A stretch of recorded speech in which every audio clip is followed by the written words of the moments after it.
Rest assured, Brother Long. As long as we won't have to face any devilish lords from the Lin family, we won't have to reveal our body integration stage cultivation bases. We'll just take their devilish lizards and immediately get away, Holy Maiden Thousand Autumns replied with a confident smile. Han Li and the woman from the Yi family naturally had no objections either. After that, everyone began to discuss the finer details of the operation and to ascertain each individual step. Several hours later, Han Li and the others departed from the cave abode and returned to Illusion Night City. During the next 2 months, Han Li continued to cultivate in seclusion in his pavilion, awaiting the arrival of the agreed date. During this time, he had communicated with the Long family patriarch on several occasions, and it seemed that everything was progressing very smoothly. Not only had the Long family patriarch tempted the Zhao family into plotting against him, he had lured the 2 devilish lords of the family into a decision to target him in person. However, the Long family patriarch had remained in Illusion Night City this entire time, so he hadn't afforded the Zhao family any opportunity to attack him. On this day, Han Li was meditating in his pavilion when a low ringing sound suddenly erupted from his waist, following which a ball of white light emerged, then transformed into a line of text. A smile appeared on Han Li's face as he read the line of text, and he stood up before going downstairs. Once he reached the hall on the first floor of the pavilion, he was greeted by the sight of Zhu Guo seated on a chair beside the pavilion's entrance with one hand supporting her chin, staring off into space in an absent-minded manner. As soon as Han Li emerged, Zhu Guo immediately returned to her senses and hurriedly extended a respectful curtsy. "Come with me," Han Li instructed before making his way out of the pavilion.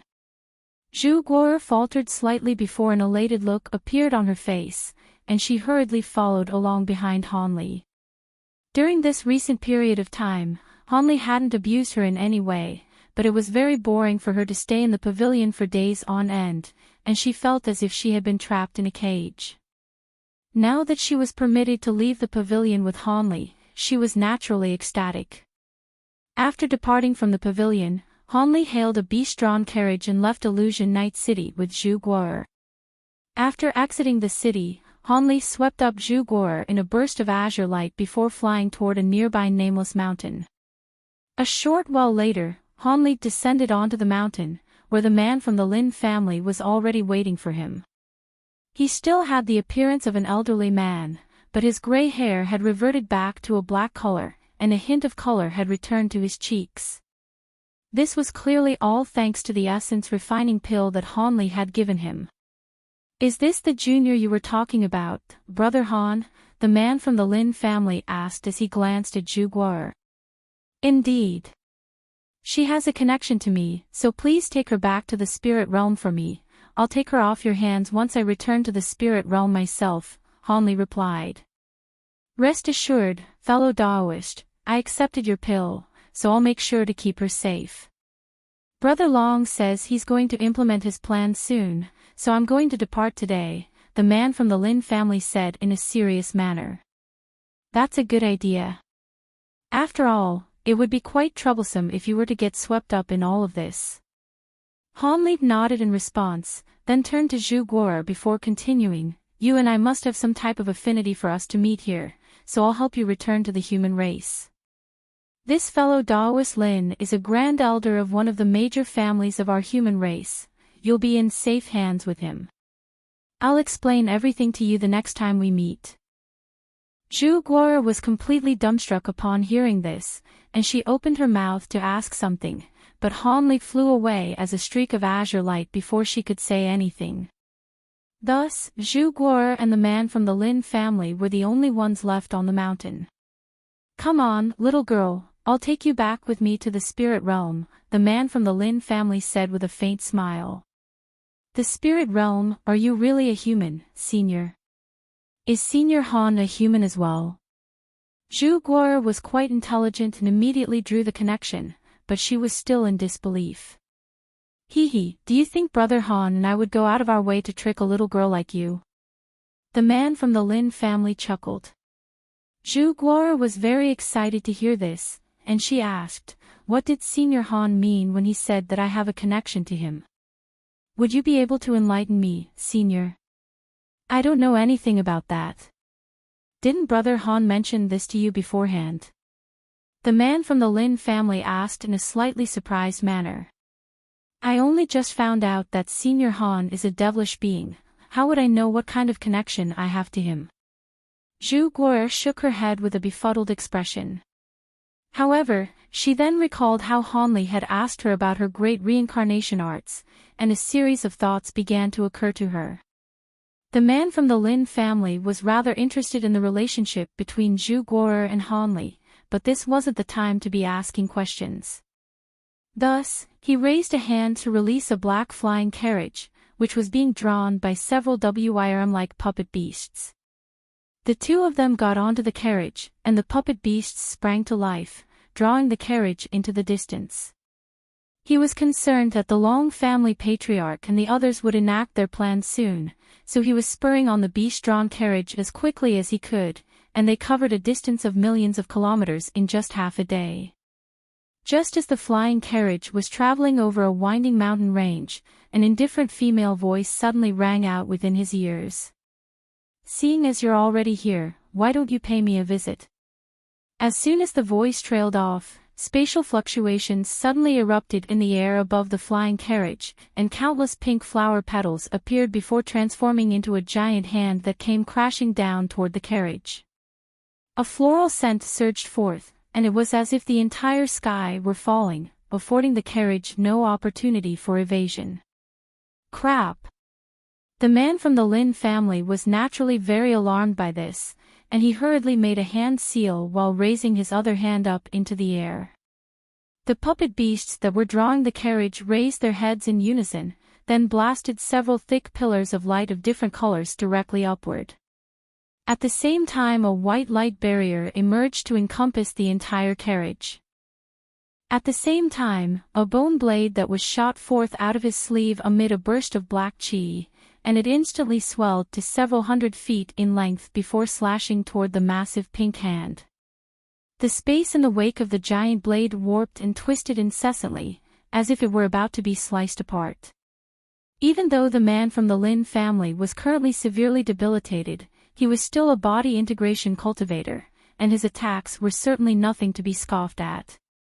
In the next instant, the pillar of light and giant blade struck the massive hand amid an earth-shattering boom that caused the space within a radius of several tens of kilometers to tremor violently. The pillars of light were eradicated by a flurry of pink light that was released by the giant hand, and the huge bone blade was also shattered into pieces by a burst of unfathomably enormous force. The man from the Lin family immediately turned deathly pale upon seeing this, and he immediately attempted to unleash other abilities, but it was already too late. The pink light up above swept downward, and the light barrier around the flying carriage was instantly torn apart. The man from the Lin family immediately felt his magic power become extremely sluggish, and he began to lose consciousness in the midst of the floral scent. Just as he was about to black out, he heard the horrified scream of Zhu Guo, and a wry smile appeared on his face. Half a day ago, he had made a bold promise to Hanli, yet now, he was in severe peril himself. This thought had only just appeared in his mind before he slumped onto the flying carriage, completely unconscious. 2 hours later, he slowly came around in a dark forest. As soon as he opened his eyes, he hurriedly looked down to find that he was situated within a floral tree, and his body was enveloped by countless flower petals. It was a very beautiful sight to behold, but his body was extremely feeble, and his dantian was completely empty, as if all of his magic power had disappeared. His heart sank as he cast his gaze around him, yet before he saw anything noteworthy, an abrasive male voice suddenly rang out. Mistress Bao Hua, the human is awake. The man from the Lin family hurriedly toward the direction that the voice had come from to discover a hideous black-armored man standing atop a hill, looking down at him with a menacing expression. It was a devilish lord. The man from the Lin family had already anticipated this, so he wasn't all that surprised, and he cast his gaze toward another nearby tree. At the foot of the tree was a pink floral tree projection, and as soon as the black-armored man's voice trailed off, a peerlessly gorgeous woman in a white dress appeared. The woman slowly opened her eyes and cast her gaze toward the man from the Lin family. Their eyes met, and the man was struck by a sense of disorientation intermingled with an indescribable sense of devotion. In that instant, he was willing to lay down his life for this woman without a second thought. Chapter 2075. Entering the Illusion Hall Desert again. However, as a seasoned body integration cultivator, he was immediately able to sense that something was amiss as soon as these emotions welled up in his heart, and he hurriedly bit through the tip of his own tongue. The sharp pain snapped him back to his senses, but a horrified look appeared on his face as he stared at the woman, as if he were appraising a malicious monster. "You're a sacred ancestor." The man's magic power had been completely stripped away, but his spiritual sense was still as powerful as ever. As such, only a sacred ancestor would be able to sway his emotions to such a significant extent. The woman was none other than sacred ancestor Bao Hua, who had been following Han Li and the others this entire time, and she said, "Sacred ancestor. I guess you can call me that. I have some things to ask you. If you cooperate, I'll grant you a painless death, and there'll be a possibility that you'll still be able to reincarnate. If you choose to resist, then I'll have to use some special methods to find out what I want to know, and your soul will be destroyed in the process." The man from the Lin family replied with a wry smile, "I'm completely at your mercy, so you can ask me whatever you want. I'm glad you can correctly assess your current situation. Now then, release your soul for me," Sacred Ancestor Bao Hua said with a breathtaking smile that seemed to make the entire world dim around him, and she pointed a finger toward the man on the floral tree. A ball of pink spiritual light sprang forth, then transformed into a peculiar flower that vanished into the man's forehead. The man's expression changed drastically, but after a brief moment of hesitation, he heaved a long sigh and relinquished all resistance as he released his own soul. He could only hope that the sacred ancestor would keep her promise and leave him with a sliver of an opportunity for reincarnation. In the next instant, the man's eyes became completely dull and lifeless, and several pink flashing devilish symbols appeared on his forehead. A cold smile appeared on the black-armored man's face upon seeing this. Around 15 minutes later, the woman raised an eyebrow before making a hand seal, and a burst of light suddenly erupted from the floral tree around the man from the Lin family, transforming into balls of pink flames that instantly incinerated him into ashes. Only a speck of white light remained unscathed within the flames, and it rose up into the sky before vanishing at an altitude of over 1,000 feet. Sacred Ancestor Bao Hua paid no heed to this and made a hand seal before making a grabbing motion, and a pink flower drifted out of the flames. The flower sped over to her, then vanished into her palm in a flash. The same pink devilish symbols then appeared on the woman's face, and she closed her eyes before falling completely still. The black-armored man strode over to her side and stood on guard in an obedient manner. Around an hour later, she reopened her eyes, and the black-armored man carefully asked, "Did you find any useful information, Mistress Bao Hua?" "I did. So it turns out that their group entered our holy realm to find the spirit cleansing pond and clean spirit lotus. That's quite surprising," Sacred Ancestor Bao Hua said in a contemplative manner. "The spirit cleansing pond and clean spirit lotus? I've never heard of those two things," the black-armored man said as his brows furrowed slightly. "There are no more than 10 people in the entire holy realm who are aware of those two things. Even some sacred ancestors don't know of their existence, so it's no surprise that you're unfamiliar with them," the woman replied. "What's so special about those two things? They must be exceptional treasures, seeing as these spirit realm cultivators are willing to take such a huge risk for them," the black-armored man asked. Sacred Ancestor Bao Hua seemed to have gleaned the black-armored man's thoughts, and she replied in an indifferent voice, "You don't need to worry about that. Those two items are extremely useful for people of the spirit realm, but they're only detrimental to beings of our holy race." "I see," the black-armored replied with a slightly sheepish smile. Sacred Ancestor Bao Hua continued, now that we know their objective, I now know their planned destination. There's no need for us to traverse through the Illusion Hall Desert, we can just wait for them at the destination. I was planning to go and meet some old friends in the Holy Realm after taking care of this matter, but it looks like I'll have to go and meet them early. Regardless of where you go, I'll be sure to remain by your side until my dying breath.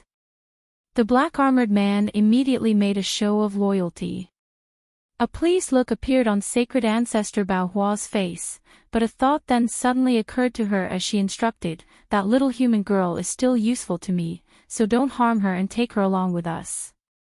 The black-armored man was rather perplexed to hear this, but he hurriedly replied with a respectful bow, yes, mistress. The woman nodded before casting her gaze toward Illusion Night City, and a peculiar smile appeared on her face as she swept a sleeve through the air. Pink flower petals immediately flew out of her sleeve before transforming into a rumbling pillar of wind that rose directly up into the heavens. The black-armored man immediately made a grabbing motion toward a crater in the ground nearby, then stomped his feet onto the ground, propelling him toward the pillar of wind like a speeding arrow. A petite figure flew out of the crater and also vanished into the pillar of wind in a flash. It was none other than the horrified Zhu Guo. In the next instant, the pillar of light disintegrated into specks of pink light, and the trio was nowhere to be seen.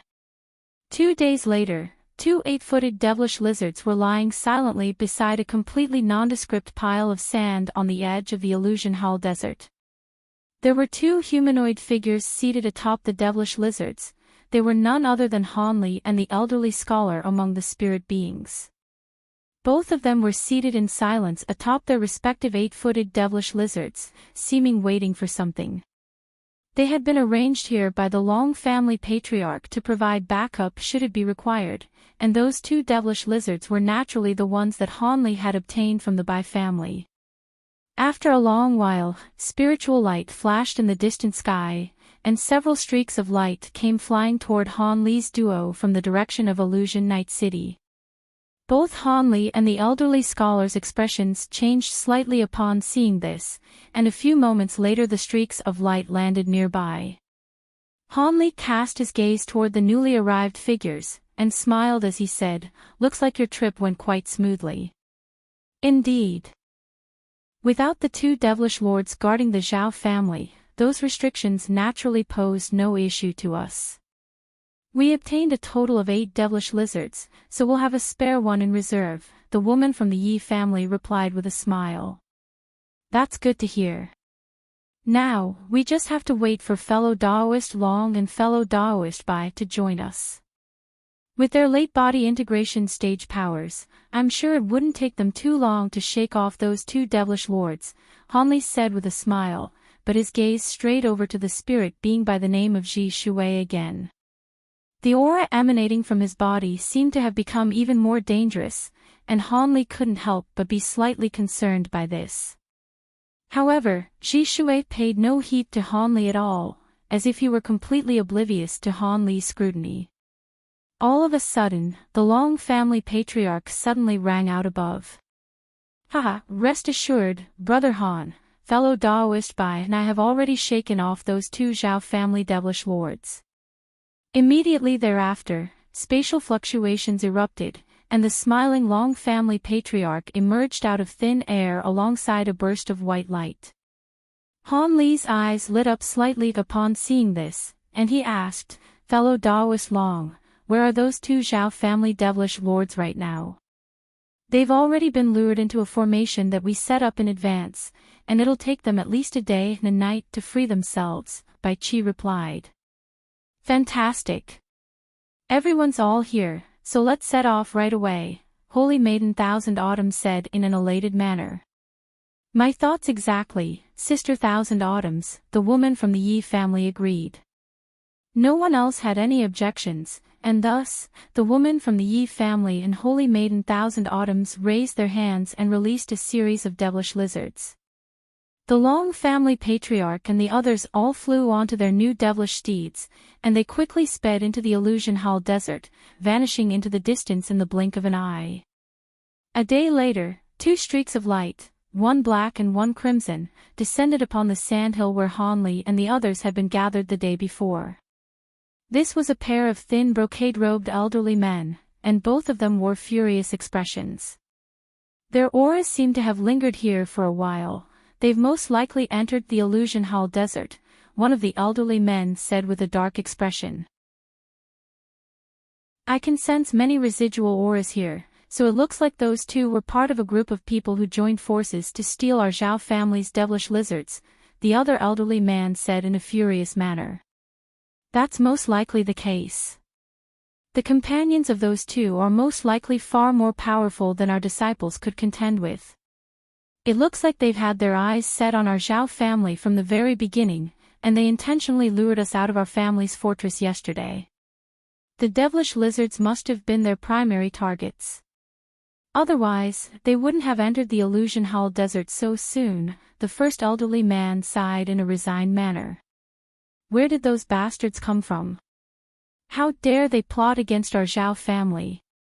If we don't make them pay for what they did, our Zhao family's reputation will be swept to the ground, the second elderly man spat through gritted teeth. It won't be easy to exact vengeance on them. The two people who lured us away only displayed spatial tempering stage cultivation bases, but that's most likely not their true power, the first elderly man said with a shake of his head. The other elderly man immediately drew a sharp breath upon hearing this. You're saying those two are also devilish lords? Could it be that the people who infiltrated our Zhao family were devilish lords as well? In that case, it's no wonder they dared to plot against our Zhao family. When did this group of devilish lords arrive in our Illusion Night City? We haven't heard anything about this at all. That's hard to say, perhaps the others were only subordinates to those two. Even so, those two definitely possess powers that aren't inferior to ours, and they've already entered the Illusion Hall desert, so there's nothing we can do. As for why we haven't heard anything about them, perhaps they disguised their cultivation bases and appearances or just stayed outside the city this entire time, the first elderly man mused. Are we really just going to let this matter slide? The other elderly man said in an indignant manner. The first elderly man seemed to have already considered this, and he replied, according to the news we received, those people only killed several inconsequential disciples and left everyone else in our Zhao family fortress alive. As for the devilish lizards that we lost, that's quite a heavy blow to our family, but not a fatal one. As for our reputation, we'll just have to find some people we don't like and declare them to be the accomplices of those people, then kill them in a public display. The other elderly man was silent for a moment before stomping a foot in frustration and rage. We're just fooling ourselves then. I can't just swallow something like this. You have to. You and I are our Zhao family's only remaining backers. If something happens to either one of us, then there's a good chance that our Zhao family will fall into a sharp decline, so you have to curb your own temper for the sake of our family. Having said that, if you insist on having them killed, we could perhaps borrow the hands of others to kill that group of people, the first elderly man said with a dark expression. The other elderly man's expression changed slightly, and he asked, "What do you mean by that?" "Contact the people at the Beast Lord Palace and ask them to strike in our stead. There's a stash of devil stones in our Zhao family that can be used to compensate them. However, regardless of whether the Beast Lord Palace succeeds or not, this will be the only attempt that we make. If those people manage to survive, I forbid you from plotting against them any further. On top of that, don't reveal our identities when contacting the Beast Lord Palace," the first elderly man said with a serious expression. "Rest assured, brother, I know what to do.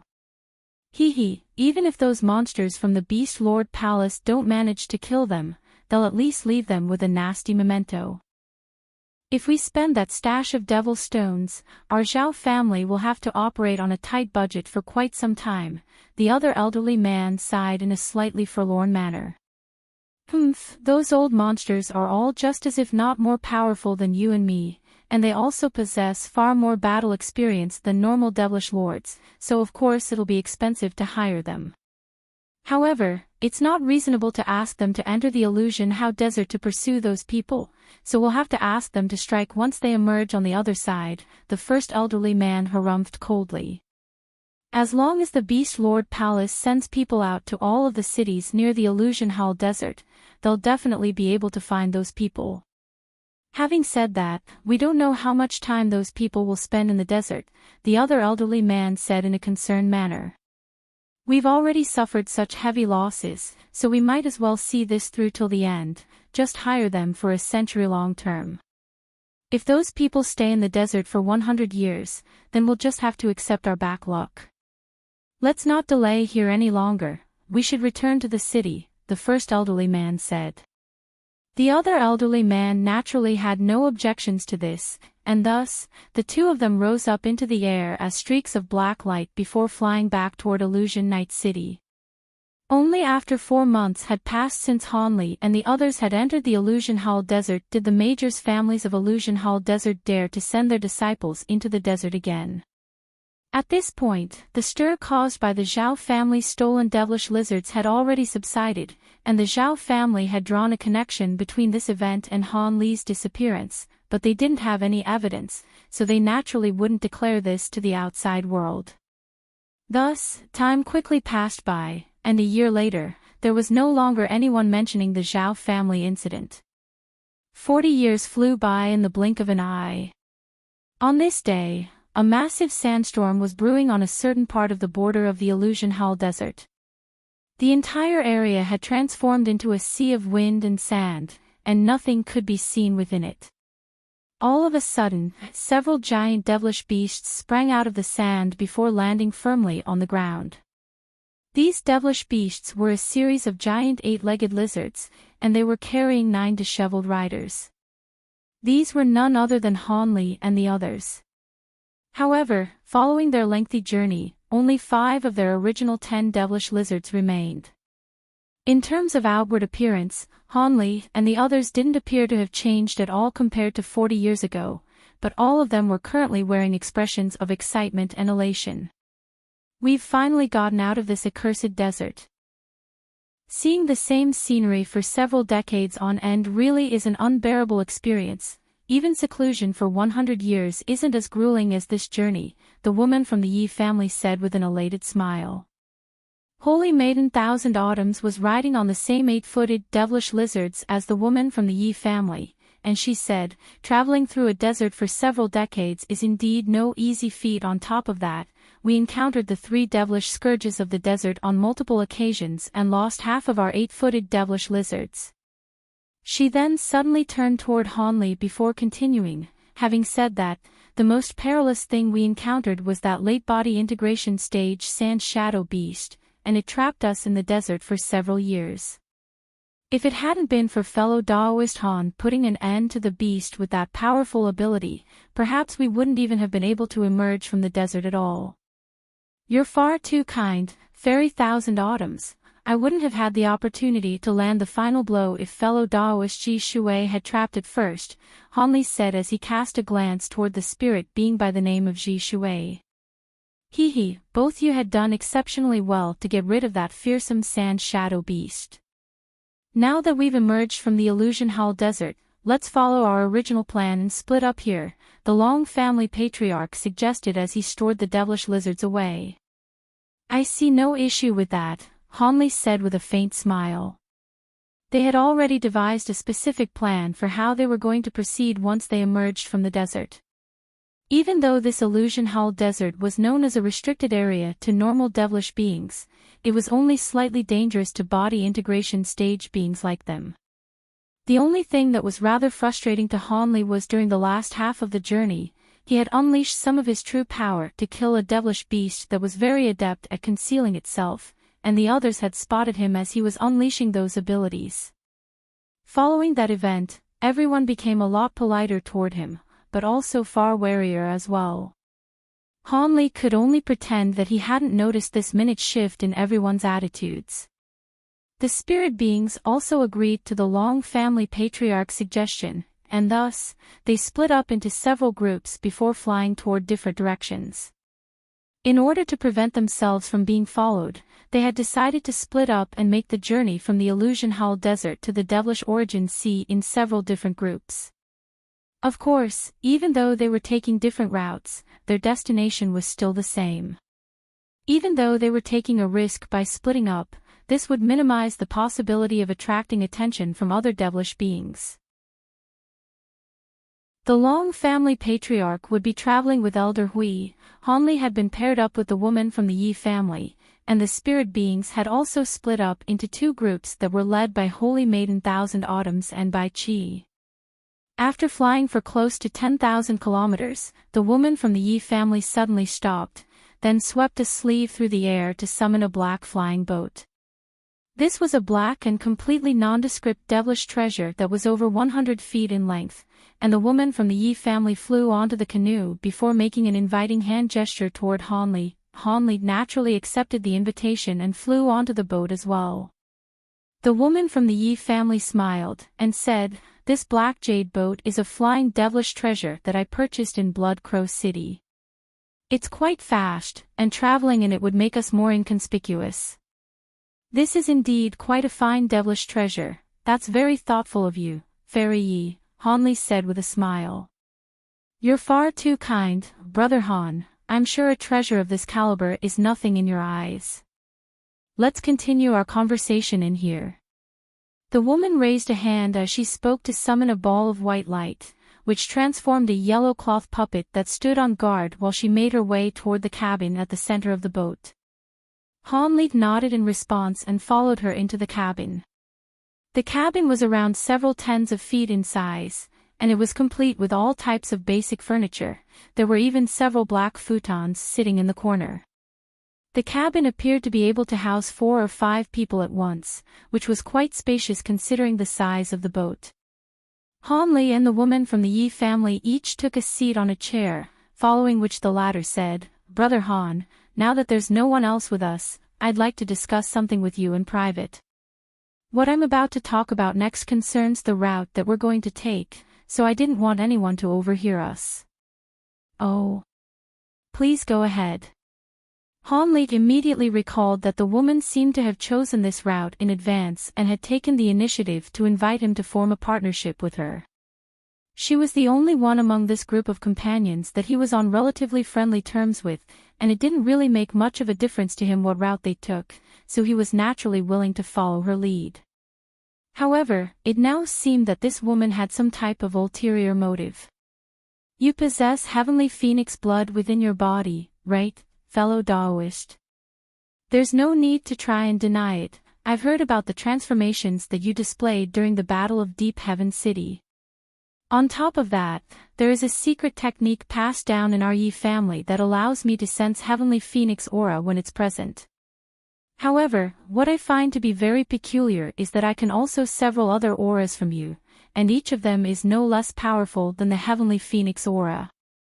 I can't decipher exactly what they are, but thinking back to your transformations, I assume you have several types of true spirit blood within your body. Is that right, Brother Han?" Hanli's heart jolted slightly upon hearing this, but his expression remained calm as he replied, "Seeing as you've already figured it out, I'll admit that I did indeed manage to obtain some true spirit bloods during my travels in the primordial world. Why have you decided to ask me about something like this now?" "There's no need to be concerned, Brother Han. I have no interest in the origins of your true spirit bloods.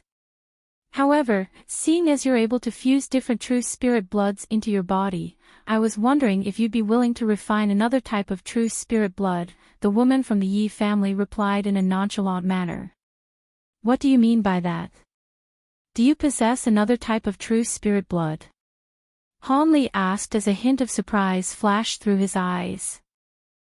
"I don't have any true spirit blood on my hands right now, but we can find some in a place that we're going to be passing through," the woman replied with a mysterious smile. "What place are you referring to?" Hanli asked as a slightly cautious look appeared in his eyes. "Iron Sand Ridge," the woman from the Yi family replied without any hesitation. "Iron Sand Ridge? Isn't that the territory of the Azure Wing race? What true spirit blood can be found there?" Han Li asked in a surprised manner. The Azure Wing race isn't a very powerful race in the Elder Devil realm, but there are some special beings among them who have inherited true spirit blood. It's just that very few people know about this, the woman from the Yi family said with a cold smile. Who are these special beings that you're referring to, fellow Daoist Yi? Han Li asked. I'm naturally referring to the core members of the Azure Wing race. Just like the true spirit families of our human race, not everyone in the Azure Wing race inherits the true spirit bloodline, only an extremely small proportion of them are blessed with such a bloodline. Regardless of how pure the bloodline is, any Azure Wing being verified to possess a true spirit bloodline will immediately enjoy a meteoric rise in status in the race, the woman from the Yi family explained. In that case, there must be many people plotting against them, so they're most very heavily guarded by their brethren. How are you so confident that we can obtain their true spirit blood? On top of that, your Yi family already possesses the heavenly phoenix bloodline, so why are you willing to take such a risk? Could it be that your Yi family also mastered a secret technique to fuse other types of true blood? Han Li asked. Of course not, but do you know what type of true spirit bloodline the Azure Wing race has inherited? The woman from the Yi family chuckled. Please enlighten me, Fairy Yi, Han Li prompted. Are you aware of the most renowned types of ancient true spirit birds, fellow Daoist Han? Instead of giving a direct answer, the woman from the Yi family replied with a question. I do. Aside from the heavenly phoenix, there's the Kuan Peng, ghost dove, and Azure Wan, Han Li replied. The bloodline inherited by the Azure Wing race belongs to the Azure Wan, and they possess some of the Azure Wan's innate abilities. Do you understand why I'm willing to take such a risk now? Truth be told, I had discovered this even before entering the Elder Devil realm, and if it weren't for this, I may not have been willing to take this risk. In a sense, this Azure Wan true blood is even more important to our Yi family than the spirit cleansing pond and clean spirit lotus, so I truly hope that you can lend me your assistance. Speaking of which, the Long family and the spirit beings clearly all have ulterior motives as well. Otherwise, why they agree to split up so easily? The woman from the Yi family urged. A sacred ancestor. Are you being serious? In that case, I'd rather abandon the true spirit blood. Han Li said with a dark expression. Don't be so quick to jump to conclusions, Brother Han. If there really were a sacred ancestor situated in the Iron Sand Ridge, we wouldn't have chosen the Illusion Hall desert route. According to my knowledge, there is a clone of a certain sacred ancestor Ling Yuan situated in the Iron Sand Ridge. It seems that this sacred ancestor owes the Azure Wing race a great debt and sent one of his clones to the Iron Sand Ridge permanently. You once slew a sacred ancestor clone during the Battle of Deep Heaven City, so I'm sure you'll have no trouble against this one. Besides, as long as we exercise caution, we may not even alert this sacred ancestor clone, the woman from the Yi family said. Just a clone, eh? It still won't be that easy to handle. According to my knowledge, sacred ancestors have very close connections with their clones. If the true body of this sacred ancestor Ling Yuan resides not far away from the Iron Sand Ridge, then he could rush over to the valley as soon as we alert his clone. It's still too risky, Han Li said with a shake of his head. Rest assured, Brother Han, according to the information that I've gathered, not only does this sacred ancestor Ling Yuan reside very far away from the Iron Sand Ridge, he's been in seclusion for over 10,000 years. On top of that, other clones of his have been killed in the past, but he still never emerged from seclusion. There are even rumors going around that his true body has already perished, and only these clones are still left. Of course, no one would dare to disrupt a sacred ancestor that's in seclusion, so there's no way to verify whether this is true. In any case, all you have to worry about is the clone that's situated in the Iron Sand Ridge, the woman from the Yi family said with a smile. Han Li's expression eased slightly as he said, I see, that does make things a lot more feasible. However, I was only able to kill that sacred ancestor clone in the spirit realm when there were other fellow Taoists restricting the clone's movements. Otherwise, I wouldn't have been able to stop him on my own. I'm naturally aware of that, which is why I borrowed a heaven sphere bead from one of my closest friends prior to departing from the spirit realm. This is a one-time disposable treasure that can create an entire small world. As long as you can briefly stall the sacred ancestor clone, I'll be able to use the treasure to trap him for close to half a day, which will be more than enough time for us to escape. As long as we don't reveal our identities as humans, I'm sure this sacred ancestor clone wouldn't come after us over some true spirit blood, the woman from the Yi family said in a confident manner. Looks like you really have been plotting this for a very long time.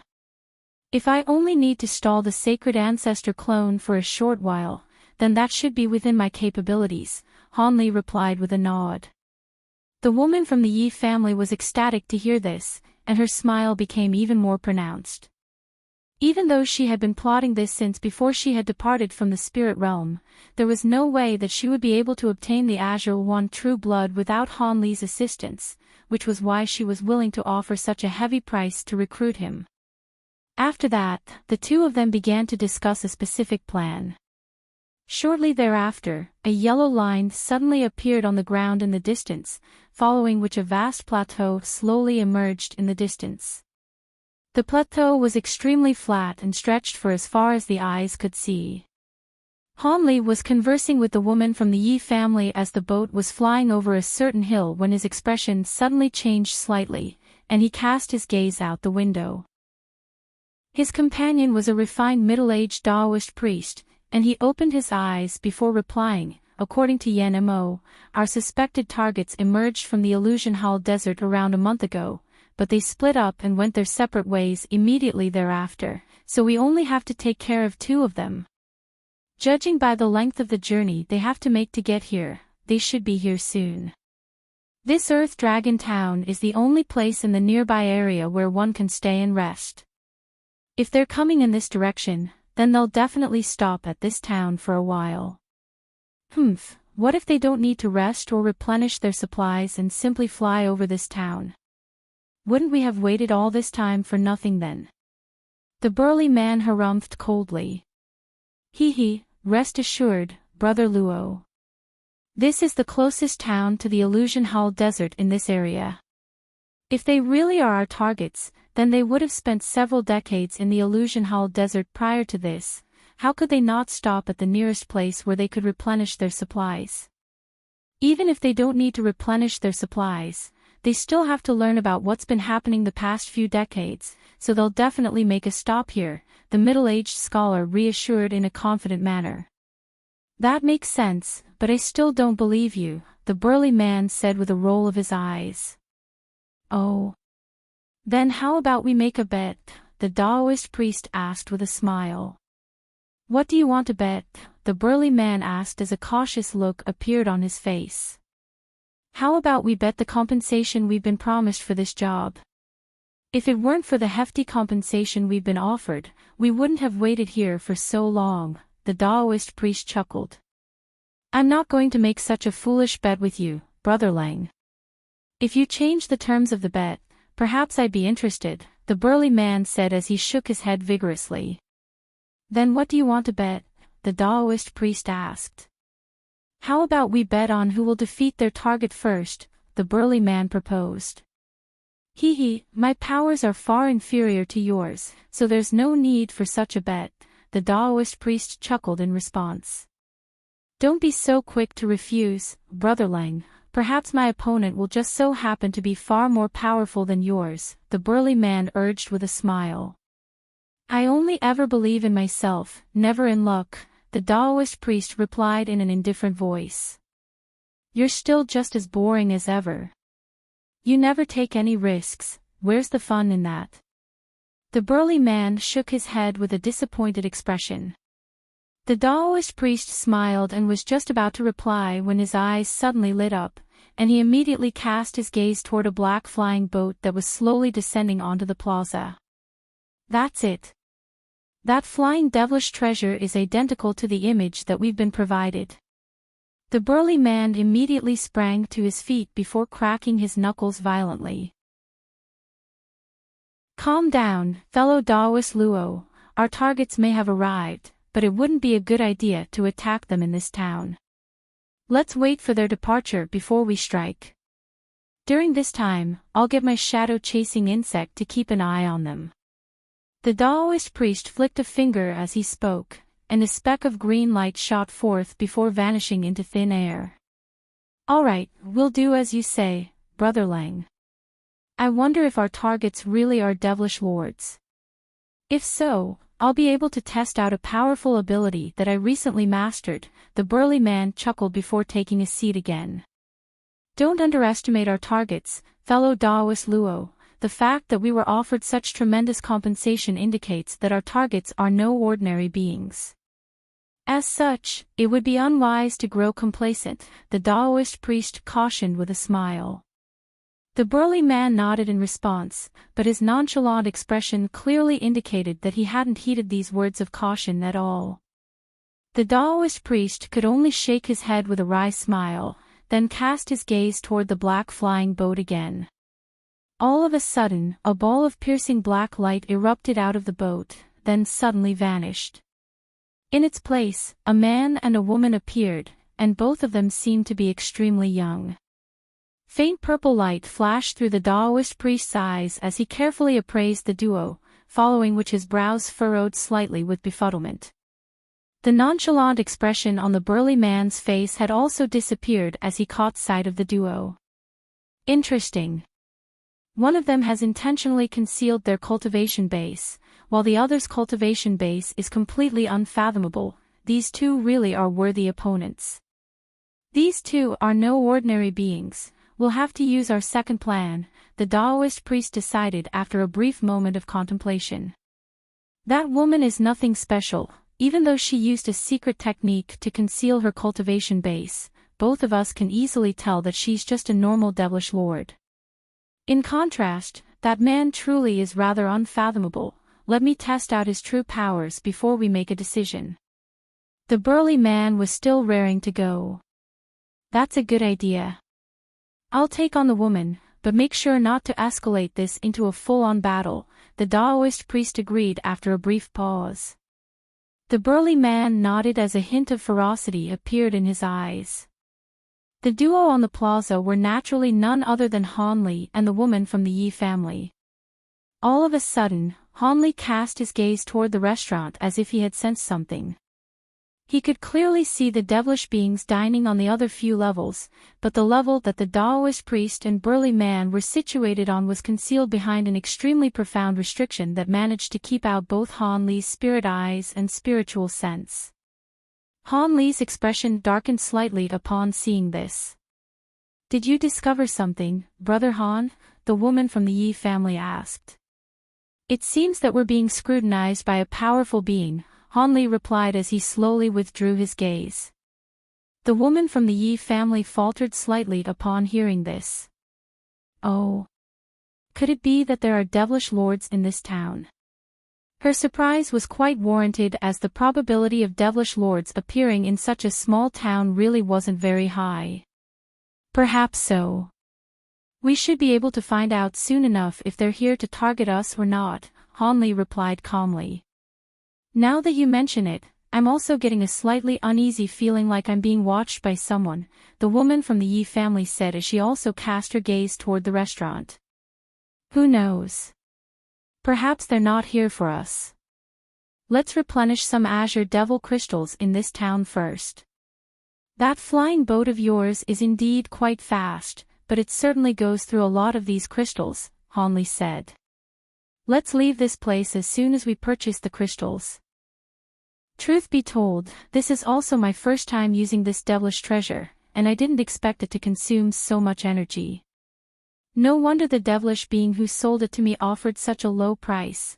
This is not a very practical devilish treasure, the woman from the Yi family replied with furrowed brows. Han Li merely nodded and remained silent. He didn't have any better flying devilish treasures than her. Otherwise, perhaps they wouldn't have had to stop at this town. After that, Han Li's duo made their way toward the shops lining the nearby streets. Not long after that, they purchased a sufficient number of azure devil crystals in one of the larger shops, then immediately summoned the flying boat before departing from the town.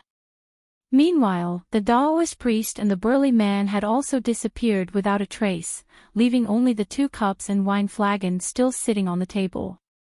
Several hours later, the black flying boat stopped in mid-air hundreds of thousands of kilometers away from the town. It had been stopped in its tracks by a burly man and a Taoist priest who were standing several thousand feet in front of the boat, one of whom wore an excited expression, while the other was a lot more calm and tranquil. Han Li and the woman from the Yi family had also emerged from the boat and were appraising the pair of devilish beings in an expressionless manner. "May I ask why you've stopped us, fellow Taoists?" Han Li asked. The Taoist priest gave a completely farcical alibi in response. "We just so happen to be looking for some powerful sparring partners. Would you care to entertain us, fellow Taoist?" "Are you serious? You stopped us because you wanted some sparring partners?"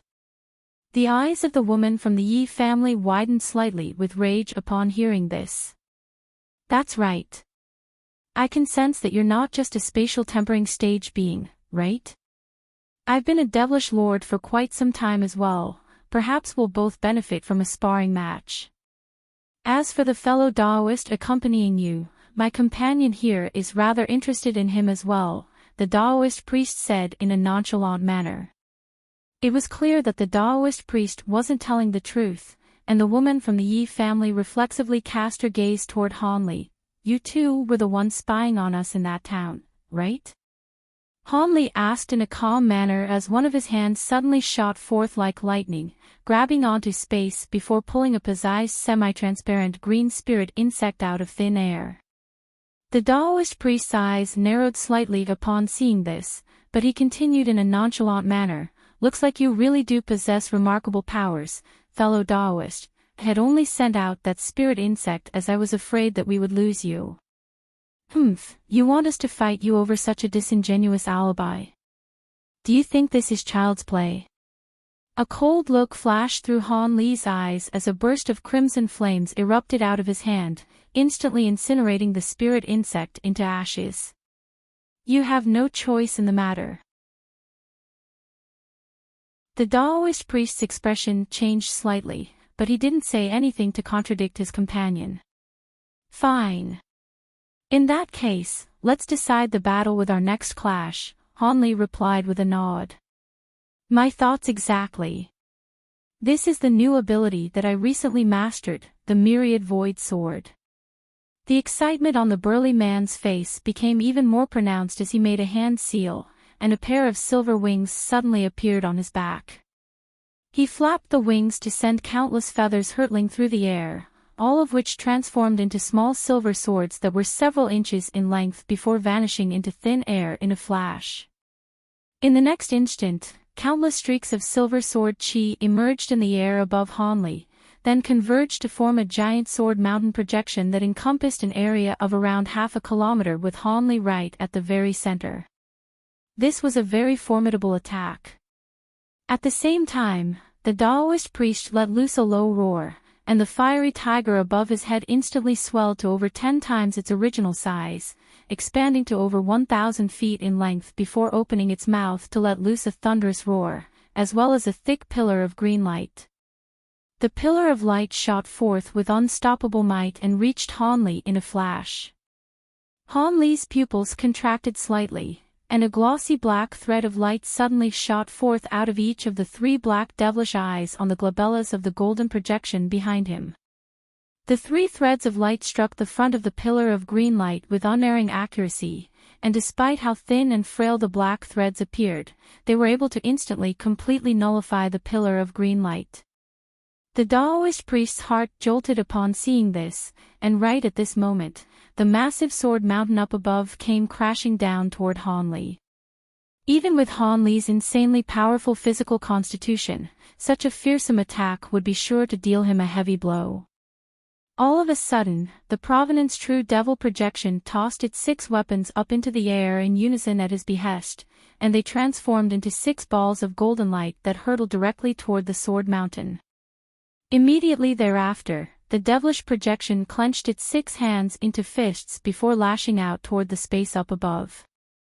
Spatial fluctuations erupted beneath the Sword Mountain, and countless golden runes emerged to form a golden vortex that was around an acre in size. Hanli pointed a finger up at the vortex, and it began to rotate as a burst of enormous force came surging out of it in a frenzy. The streaks of silver sword chi and the burst of tremendous force clashed, and an earth-shattering boom rang out, causing the entire sky to tremor violently while balls of black devilish chi appeared in the surrounding area before churning in a frenzy. Revolving golden light, the Daoist priest exclaimed as his expression changed drastically. A hint of incredulity and horror also appeared in the burly man's eyes. Han Li's expression remained completely unchanged, and at this point, neither Han Li nor the 2 beast lords were unleashing any further attacks. All 3 of them were looking up at the rumbling clash taking place overhead, and only after around 10 minutes did the violent rumbling gradually cease. The sky finally cleared, and Han Li focused his gaze to find that both the golden vortex and the silver sword mountain projection had disappeared. The 2 attacks seemed to have been evenly matched. Han Li was rather surprised to see this. Even though he had only unleashed around 20% to 30% of his revolving golden light's power, it was still rather surprising that a mid-body integration stage being had been able to withstand it so easily. Just as these thoughts were flashing through Han Li's mind, the burly man and Daoist priest exchanged a glance and quickly conversed with one another through voice transmission, following which both of them suddenly reverted back to their normal human forms. The Daoist priest clasped his fist in a polite salute toward Han Li, and said, "Your powers are truly incredible, fellow Daoist. There's no need to continue this match any further, we concede. Indeed, your powers are simply awe-inspiring." I've truly been humbled," the burly man chuckled. "Your powers are quite remarkable as well, fellow Daoists. Now then, can you tell me why you were targeting us?" Han Li asked with a smile as he withdrew his Provenance True Devil projection. "Of course. However, before that, I want to ask if you've heard of our Beast Lord Palace," the Daoist priest replied. Han Li's expression changed slightly as he asked, "The Beast Lord Palace is an extremely renowned power in our holy realm. How could I not have heard of it? Could it be that you too are from the Beast Lord Palace?" At the same time, he quickly thought back to all of the information he had read about the Beast Lord Palace. Not only was the Beast Lord Palace one of the renowned superpowers of the Elder Devil Realm, the palace had many devilish lords among its ranks, most of which were metamorphosis-stage devilish beasts, and they were led by the extremely mysterious sacred ancestor Wan Shou. It was said that not only did this sacred ancestor Wan Shou never come into contact with other sacred ancestors, he very rarely even appeared in the Beast Lord Palace, but it was most likely the case that he was a Grand Ascension stage devilish beast. Prior to entering the Elder Devil Realm, the Beast Lord Palace was one of the superpowers that the Long family patriarch had cautioned him against offending at all costs. As such, Han Li's heart immediately jolted upon learning that these 2 devilish lords were from the Beast Lord Palace. Seeing as you've heard of our Beast Lord Palace, would you be interested in joining our palace as a guest elder?" the Daoist priest asked with a smile. Han Li's expression changed slightly upon hearing this. "You're inviting me to join the Beast Lord Palace?" "Indeed. With your powers, you'll definitely climb to an even loftier status than someone like me in our palace. On top of that, you'll have the opportunity to be guided in your cultivation by sacred ancestor Wan Shou himself, and that would undoubtedly benefit you immensely," the Daoist priest urged. "You didn't stop us just to try and recruit us to the Beast Lord Palace, did you? As much as I revere the Beast Lord Palace, I have no intention of joining any power at this point," Han Li refused as his eyes narrowed slightly. "That's quite a pity. Our palace is currently recruiting some powerful fellow Taoists in preparation for a major event. If you join us, you definitely won't regret your decision, the Taoist priest insisted as his brows furrowed slightly. Thank you for the kind offer, but I really don't want to be bound to any power, Hanli refused again. In that case, I won't speak any further about this matter. As for why my companion and I appeared here, our Beast Lord Palace received a large sum of devil stones several decades ago along with a request to kill everyone in your group. Rest assured, our Beast Lord Palace won't continue to send assassins after you just because we've taken on this job. We'll only deploy people according to the level of compensation given for a single assassination attempt. Generally speaking, if we encounter powerful fellow Taoists like you, we'll only request a sparring match, and we may even extend an invitation for those fellow Taoists to join our Beast Lord Palace, just as we've done on this occasion, the Taoist priest finally revealed. I see. I've also heard that the Beast Lord Palace accepts requests of this nature, but may I ask who it was that paid to have us killed? The woman from the Yi family asked with a smile as she drifted over to Han Li's side. I'm afraid I won't be able to answer that. Our Beast Lord Palace strictly prohibits the leakage of client information, and this request came from an anonymous source, so even our palace doesn't know who it was, the Taoist priest replied with a shake of his head. I see. I presume the Beast Lord Palace has sent people after the rest of our companions as well, right? Han Li asked with a smile. As long as those companions of yours are devilish lords as well, they'll only be challenged to sparring matches, the Taoist priest replied in a rather ambiguous manner. In that case, there shouldn't be any issues. As expected of a vastly renowned superpower of our holy realm to be able to send out so many devilish lord-level elders at once, the average major family simply can't compare, Han Li praised. The Taoist priest smiled and was just about to respond when a burst of faint white light and a low buzzing sound erupted from a jade pendant hanging from his waist. The Taoist priest's expression changed slightly upon seeing this, and he immediately cupped his fist in a farewell salute. Thus, after exchanging some more pleasantries, the burly man and Taoist priest departed as two streaks of light, quickly disappearing into the distance. Fairy Yi, do you think they were telling the truth just now? Han Li asked as he looked on in the direction that the two beast lords had departed toward. I think it's mostly true. It did indeed seem like they harbored no killing intent toward us, but if they had found us to be easy opponents to defeat during the sparring match, then they would have most likely killed us. After all, the Beast Lord Palace does not have a very good reputation among devilish beings, the woman from the Yi family replied with a contemplative expression. That's probably about right. I think the main reason for their wariness is their inability to determine our origins. After all, we're a group of 9 body integration stage beings, which is quite a formidable force in the Elder Devil realm. Unfortunately, they'll most likely develop quite a strong interest in our group as a result of this, Han Li analyzed. In that case, we should just keep them here permanently so that they won't get to report back to the Beast Lord Palace. You and I combined should be able to do this, the woman from the Yi family said as a cold look appeared in her eyes. That's naturally a feasible option, but metamorphosis stage devilish beasts are far more powerful than the average devilish lord, so we'll only have around a 50% to 60% chance of success.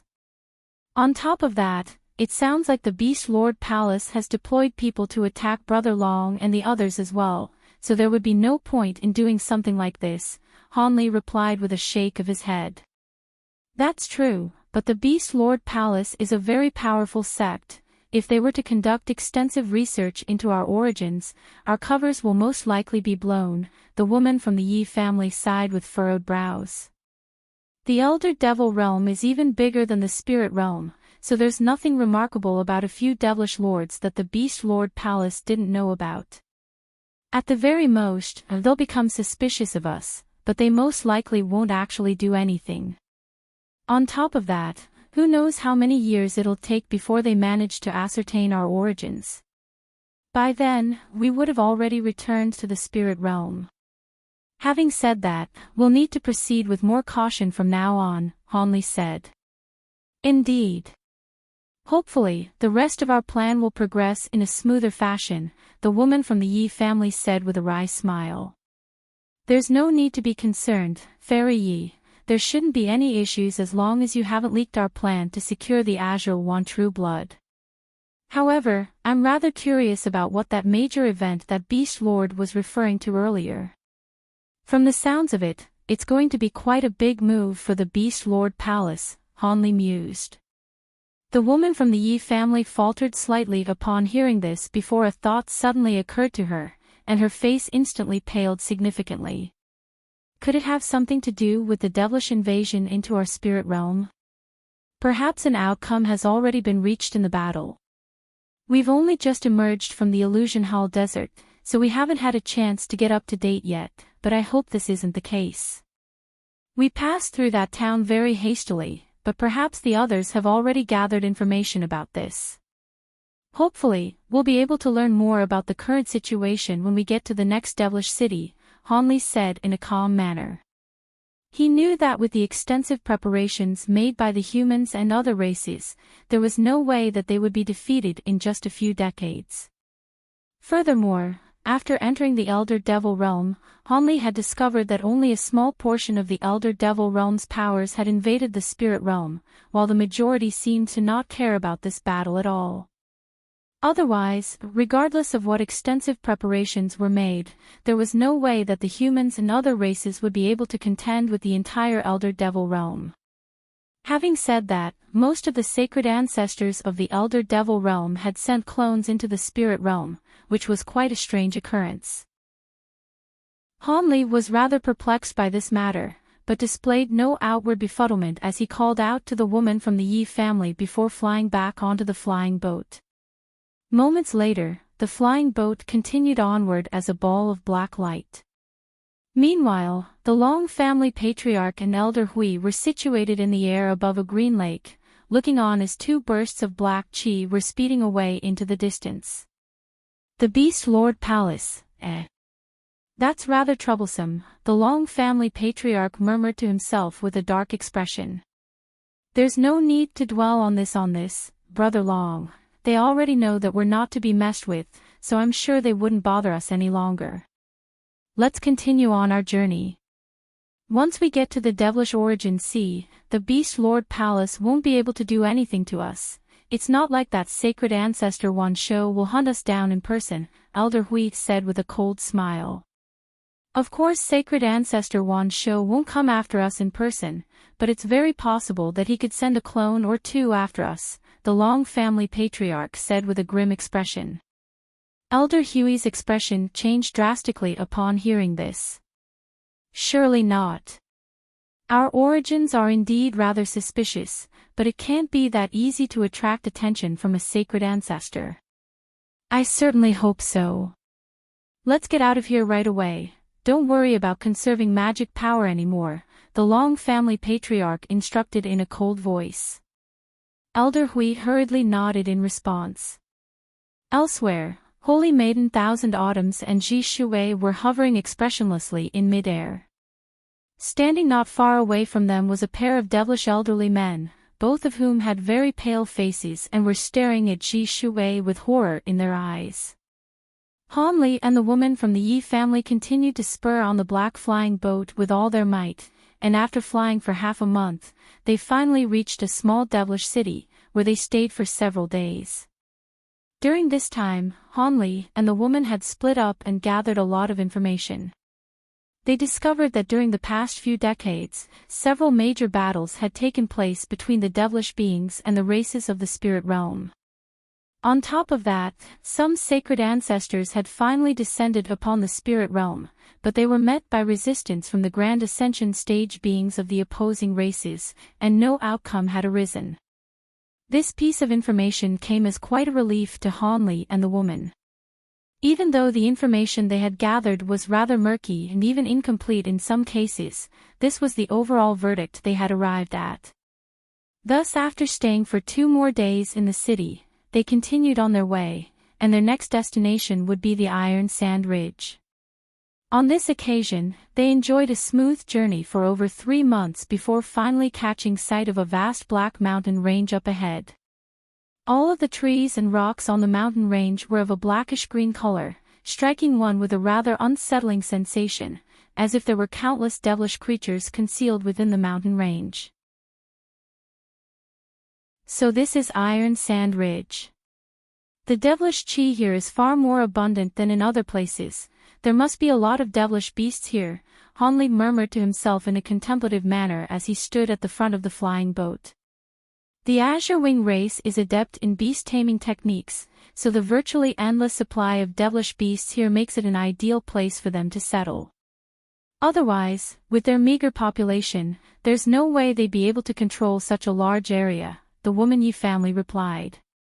Beast-taming techniques, The fact that these Azure Wing beings are relying on devilish beasts suggests that their powers are most likely somewhat lackluster, Hanli replied with a smile. That may be the case for normal Azure Wing beings, but I doubt the core Azure Wing beings that we're targeting will have the same weakness. After all, the Azure Yuan bloodline is nothing to be scoffed at, the woman from the Yi family replied as a slightly solemn look appeared in his eyes. We're already prepared to face a sacred ancestor clone, so those core Azure Wing beings won't be a cause for concern. Having said that, I can see that these Azure Wing beings are living in clusters of villages. It's most likely going to be rather troublesome to find a suitable target among them, Hanli said. Indeed. The issue is that we can't linger here for more than a month. Otherwise, we'll be late for the agreed date to meet up with the others, the woman from the Yi family said in a slightly concerned manner. As long as our luck doesn't turn out to be too horrible, a month should be enough. Besides, don't you have a special treasure that can sense our targets within a radius of 5 kilometers? Hanli asked. That is indeed true, but the core Azure Wing beings are definitely heavily guarded at all times, so it won't be easy to approach them. Perhaps we'll have to take a risk and infiltrate some of the larger villages, the woman from the Yi family replied with a wry smile. As long as we're not unfortunate enough to infiltrate the village that sacred ancestor Ling Yuan is situated in, there shouldn't be any issues, Hanli said. I certainly hope so. It's a pity we don't know exactly where that sacred ancestor Ling Yuan is residing. Otherwise, we'll be able to significantly minimize the risk involved, the woman from the Yi family sighed in a forlorn manner. I also hope that we won't alert that sacred ancestor clone, but it'll be down to luck in the end. Seeing as we're going after such a tantalizing reward, it's only fair that we assume some risk. Nothing comes for free, after all, Hanli replied with a smile. If I were on my own, then I would be feeling very uneasy, but with you here to assist me, there should be no problems. Let's enter the Iron Sand Ridge now. We'll have to get out of this flying treasure and proceed on foot now, the woman from the Yi family said as she pointed toward the mountain range in the distance. Hanli naturally had no objections to this, and he nodded before flying out of the black boat. The woman from the Yi family made a hand seal, and the flying boat quickly shrank down to a miniature palm-sized boat amid a flash of black light. After that, the two conversed for a while longer before flying toward the mountain range in the distance as two streaks of light. Shortly thereafter, both of them vanished into the mountain range without a trace. 5 days later, Hanli was traversing through a valley between a pair of sheer cliff faces at a rapid speed, covering a distance of several hundred feet with each flash. He was traveling alone as he and the woman from the Yi family had decided to split up after entering the mountain range. Not long after that, Hanli had reached the exit of the valley, and he was just about to fly out into the open when a string of unpleasant squawks suddenly rang out from several caves on the cliff faces on either side of him.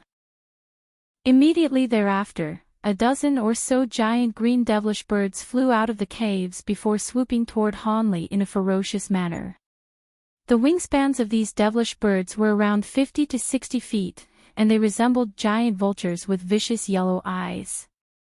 Hanli's expression remained completely unchanged as he raised a hand and flicked his 5 fingers through the air in succession. 5 azure threads shot forth from his fingertips, then vanished into the bodies of these devilish birds in a flash. The devilish birds immediately let loose a squawk of anguish as their dismembered bodies plummeted down from above. As for Hanli, he had already passed through this area, so not even a single drop of blood had stained his robes. Meanwhile, in an obscure valley nearby, the woman from the Yi family was hidden behind a large tree and staring at the entrance to the valley. The entrance of the valley was filled with dense shrubs that were almost twice as tall as an adult, and it was extremely bleak and barren. However, the woman stared at the entrance to the valley for 2 whole hours in an unblinking manner, as if she were appraising something that was extremely interesting.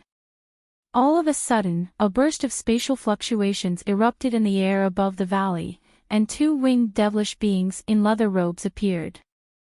The 2 devilish beings inspected their surroundings to ensure that there was nothing amiss, then immediately flew away, quickly vanishing into the distance.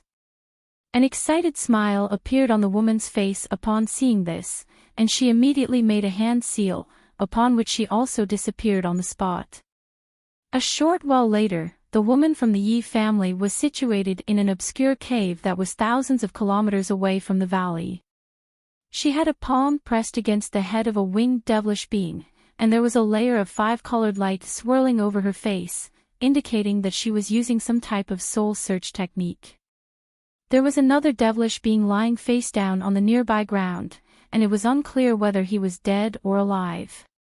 A few moments later, the 5-colored light vanished from the woman's face, and she released the winged devilish being's head, upon which the latter immediately slumped down onto the ground. So this is only a village on the outskirts of the Azure Wing race. Looks like I'll have to go to some of the larger villages if I want to find some core Azure Wing beings. Before that, I'll inform fellow Daoist Han of this, the woman murmured to herself with a contemplative look in her eyes. Immediately thereafter, she made a grabbing motion with one hand, and a white formation plate appeared in her grasp. She quickly swiped a finger over the formation plate, then gently laid a palm over it. A dull thump rang out as the formation plate exploded into a ball of white light, within which was a line of silver text that disappeared in a flash. This type of disguise secret technique couldn't even begin to compare with the concealment effect of his high zenith invisibility talisman, but it was enough to fool the average devilish being. Hanli smiled as he strode out of the alley, then made his way toward the heavily guarded cluster of buildings. At the same time, the woman from the Yi family had already revealed herself as a young female devilish being elsewhere in the city before making her way toward a secluded corner. She was holding a crimson triangular metal badge in her hand, and there were faint energy fluctuations emanating from it. In a small wooden cabin in the village, a 5-colored light barrier had been set up, and there were 2 humanoid figures seated across from each other in the room. These were none other than Hanli and the woman from the Yi family, who had scouted the village for the past 2 days. Hanli asked in a solemn manner, "So you've already confirmed that there are core Azure Wing beings residing in that palace?" "That's right, my detection treasure is displaying a very strong reaction, so it seems that there are many core Azure Wing beings living there, which is both good news and bad news," the woman from the Yi family sighed. "Do you think this will make things more difficult for us, Fairy Yi?" Hanli asked. With so many core Azure Wing beings gathered in one place, that palace must be very heavily guarded. Perhaps there will even be more than one devilish lord on guard duty there, so our original plan isn't going to be very feasible. On top of that, we don't have much time left, the woman from the Yi family replied in a concerned manner. "In that case, we'll just have to do things by force. I'll hold off the devilish lords there while you take care of the core disciples. Will that be all right?" Hanli asked. "Without any intervention from devilish lords, it naturally won't be an issue for me to capture a core disciple. However, once we strike, we'll have to make sure to get away in a short time.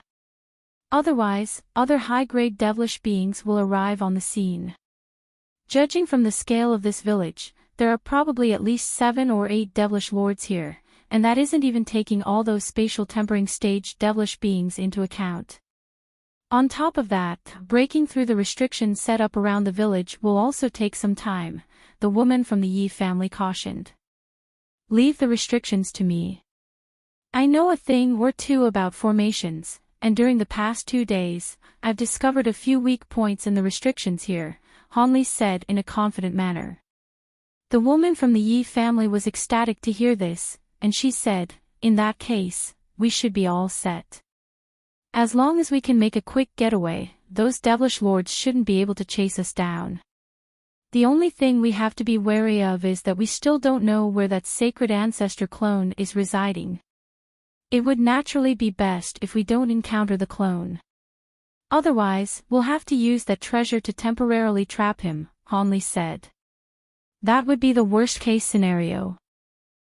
Let's set this matter aside for now and get some rest. We'll strike tonight so no other volatile factors arise, the woman from the Yi family proposed. All right, we'll do as you say. Hanli had no objections to this, and he immediately closed his eyes to meditate. The woman from the Yi family carefully reviewed the plan again, and after confirming that it was indeed sound, she also slowly closed her eyes. Around half a day later, there was a devilish man seated on a bed of ice in a large palace in the incense village.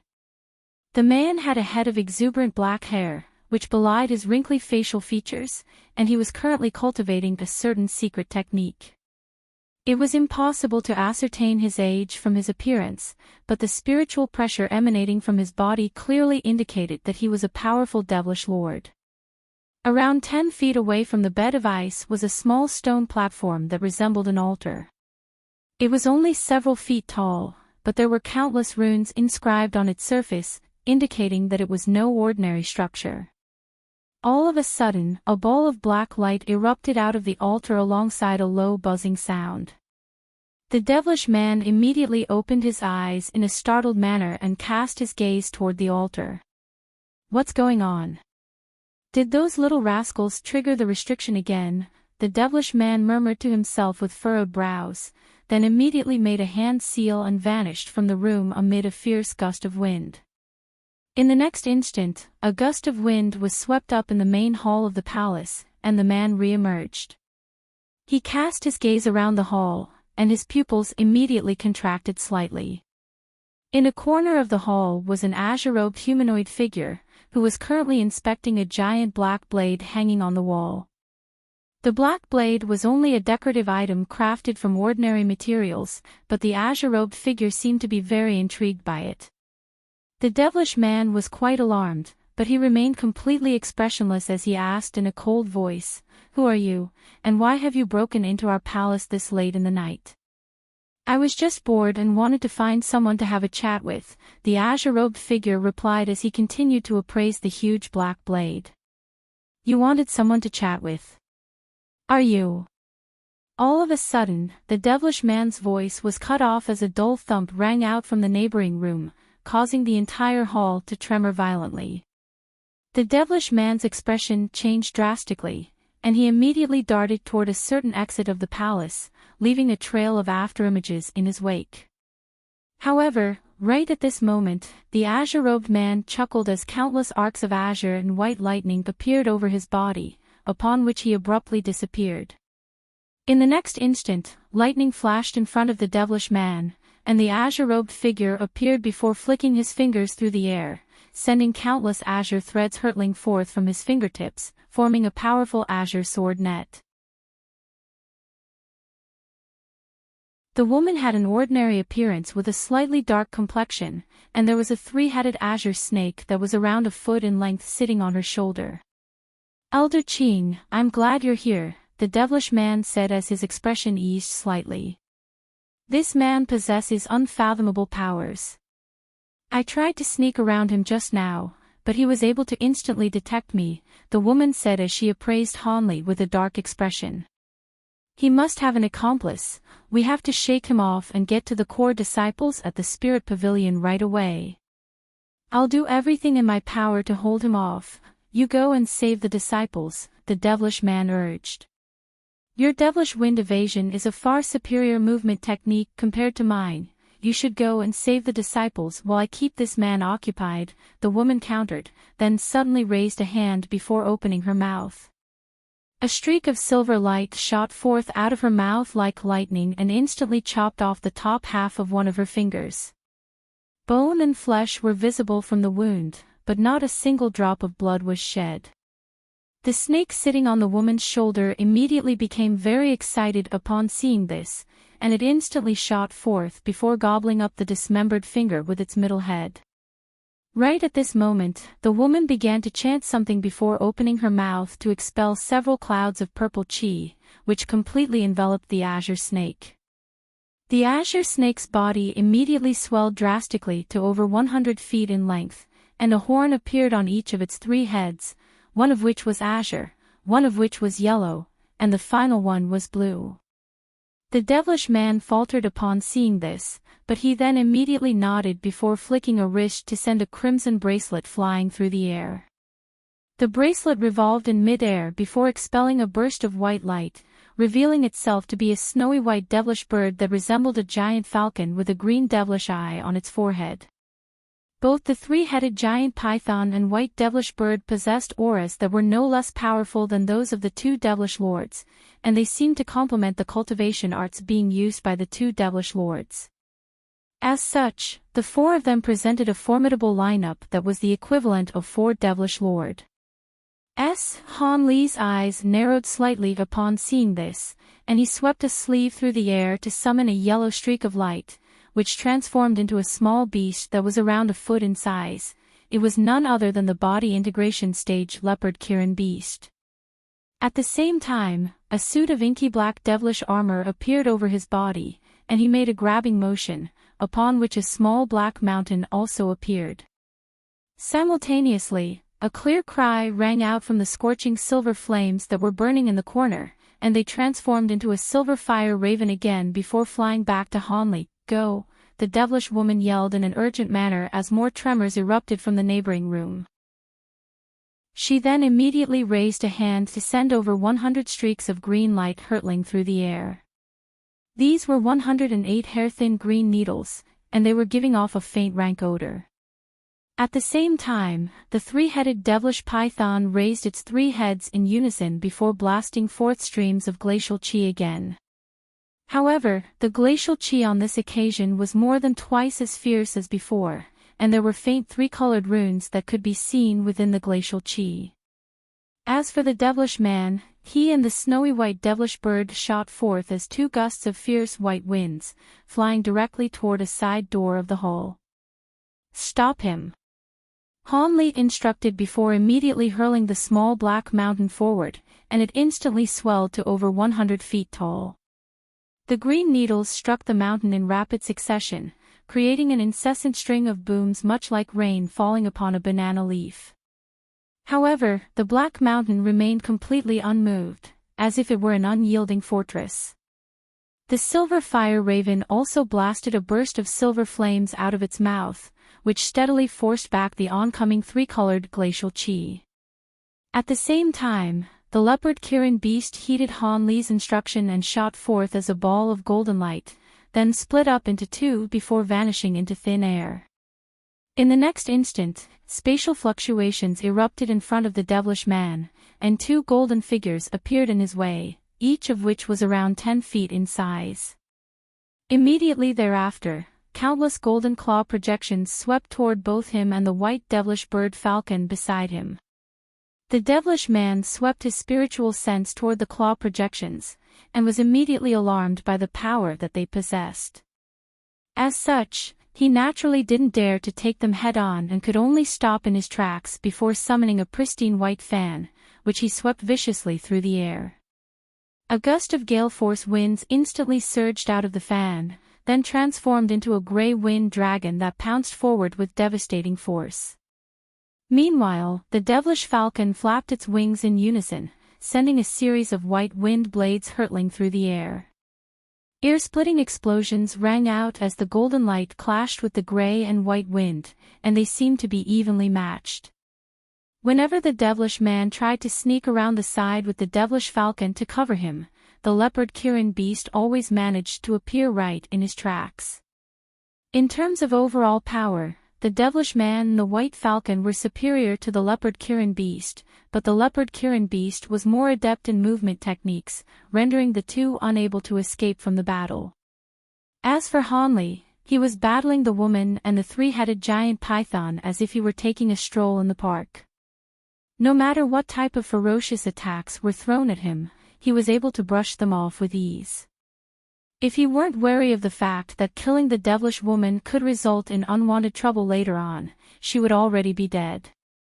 Time quickly passed by, and the two devilish beings continued to become more and more frustrated and infuriated, but they were completely trapped in the hole. Just as Hanli was wondering how things were going on the other end, an extremely elated voice suddenly rang out in his ears. "I've succeeded. We can go now, Brother Han." Hanli was ecstatic to hear this. That's right, you read that right. This a woman in RMJI who's not a geriatric grandma but also isn't smoking hot either. Thus, after conversing for a short while longer, the devilish lords finally turned back. Meanwhile, Hanli and the woman from the Yi family flew for over half a day before hiding into a secluded cave. There could be tracking marks planted on this core disciple, so let's leave him behind as soon as we extract his true spirit blood, Hanli said as soon as they entered the cave. Of course. Give me half an hour and I'll be able to extract the true spirit blood, the woman replied with a smile before sweeping a sleeve downward, and a blue silk handkerchief flew out before tipping itself over to release an unconscious azure wing being onto the ground. All right, I'll keep a lookout for you, Fairy Yi, Hanli said as he strode out of the cave. The woman from the Yi family naturally had no objections to this, and she flipped a hand over to produce a stack of formation flags and formation plates, with which she began to set up a profound formation. Around an hour later, Hanli heard a spring of sprightly footsteps approach him from behind, and his expression changed slightly as he immediately turned around, upon which he was greeted by the sight of the elated woman from the Yi family. Looks like you've successfully extracted the true spirit blood, Fairy Yi, Hanli said with a smile. Indeed. On top of that, the purity of this true spirit blood is far superior to what I had expected. It seems that this is quite an exceptional being even among the core disciples. Now that the true spirit blood has been extracted, let's get out of here right away. Brother Han, this is your portion of the true spirit blood, the woman from the Yi family replied with a smile before tossing a small jade vial toward Hanli. Hanli's eyes lit up as he drew the small vial into his own grasp, then removed the lid and swept his spiritual sense through its contents. This is indeed Azure One true blood. Very good, let's leave the Iron Sand Ridge now, Hanli said with an elated expression as he stowed the small vial away. Thus, the two of them immediately rose up and flew away as two streaks of light. 2 days later, a group of azure wing beings discovered the unconscious young core disciple in the cave. He was still alive, but the true spirit blood within his body had been completely extracted. This naturally created quite a stir throughout all of the villages of the azure wing race, but shortly thereafter, an even more astonishing piece of news arose. It turned out that the clone of sacred ancestor Ling Yuan, whom the entire race had viewed as a backer, had recently returned from a long journey. However, he had returned with severe wounds and had immediately gone into seclusion, refusing to see anyone during this time. Some of the devilish lords who knew of the circumstances surrounding this matter were extremely stunned, and all of them made an agreement to never speak of this, as well as to strictly prohibit their brethren from discussing this matter. Thus, something that was supposed to have attracted a lot of attention from many devilish powers was forcibly repressed, and no information regarding the matter was leaked out of the Azure Wing race. In the air around 1,000 feet above the sea, black mist was surging incessantly, and arcs of silver lightning were flashing within the mist amid rumbling thunderclaps. A man and a woman were standing at the front of a giant ark, peering into the ocean from afar. The man was none other than the Long family patriarch, and he said, "This devilish origin sea is known as the origin point of all devilish beings. The astounding abundance of devilish chi here truly lives up to all the legends." Having said that, there's a lot of chaotic energy intermingled with the devilish chi, so the average devilish being most likely won't be able to cultivate here. The woman standing beside him was the woman from the Yi family, and she replied with a smile, "I've heard that a lot of this chaotic energy has already dissipated." Apparently, this was a restricted area of the Elder Devil realm several million years ago, and the average devilish being wasn't allowed to access this place. Perhaps the chaotic energy here will completely dissipate in the future, at which point this place would become a devilish paradise. At this point, Hanli and the others had already reunited, and they were traveling into the devilish origin sea on this giant ark together. Even if there is something peculiar about this devilish origin sea, we've expended countless efforts to get here, so we definitely can't turn back now. Having said that, I didn't expect the lightning here to be so powerful. Even flying at a low altitude has been made impossible, the Long family patriarch replied as his brows furrowed slightly. It's not that flying at a low altitude isn't possible, it just can't be done for an extended period of time. In the face of such concentrated lightning strikes, no one would be able to withstand them for too long, the woman from the Yi family said with a smile. In any case, it'll most likely take us far longer than projected to track down the island that the spirit cleansing pond is situated on. The leads provided by our fellow Taoists from the spirit race are very vague. We'll have to find an area of the sea that matches their description before we can find the island. With how vast this devilish origin sea is, it'll require some luck to track down the island in a reasonable time frame, the Long family patriarch sighed. The woman's smile faded upon hearing this, and after a brief pause, she continued, "We don't have much time left. Many devilish powers have most likely already begun scrutinizing us. If they manage to ascertain our origins, we'll be in huge trouble. The longer we stay in here, the greater the risk that we incur. I'm naturally aware of that, but just like I said, it's too late to turn back now. We're standing on the cusp of success, so we have to see this through to the end," the Long family patriarch replied with a determined expression. The woman from the Yi family merely sighed and didn't offer any response. However, the Long family patriarch then suddenly asked something that came as quite a surprise to her. "Fairy Yi, you and Brother Han arrived over a month later than we did and only just barely made it before the agreed date. On top of that, I can sense that your aura seems to be slightly different from before. Have you encountered some type of opportunity on the way here? If so, I must congratulate you and Brother Han." The woman's expression changed slightly upon hearing this, but she quickly chuckled, "You truly possess a peerless discerning eye, Brother Long. Brother Han and I only encountered a minor opportunity. I'm sure it's nothing compared to what you and fellow Taoist we have encountered. You seem to know something, Fairy Yi. Rest assured, I have no intention of prying into this matter," the Long family patriarch reassured with a smile. The woman from the Yi family offered no further response to this. Meanwhile, Hanli was seated on a wooden bed in a cabin on the bottom level of the giant ark.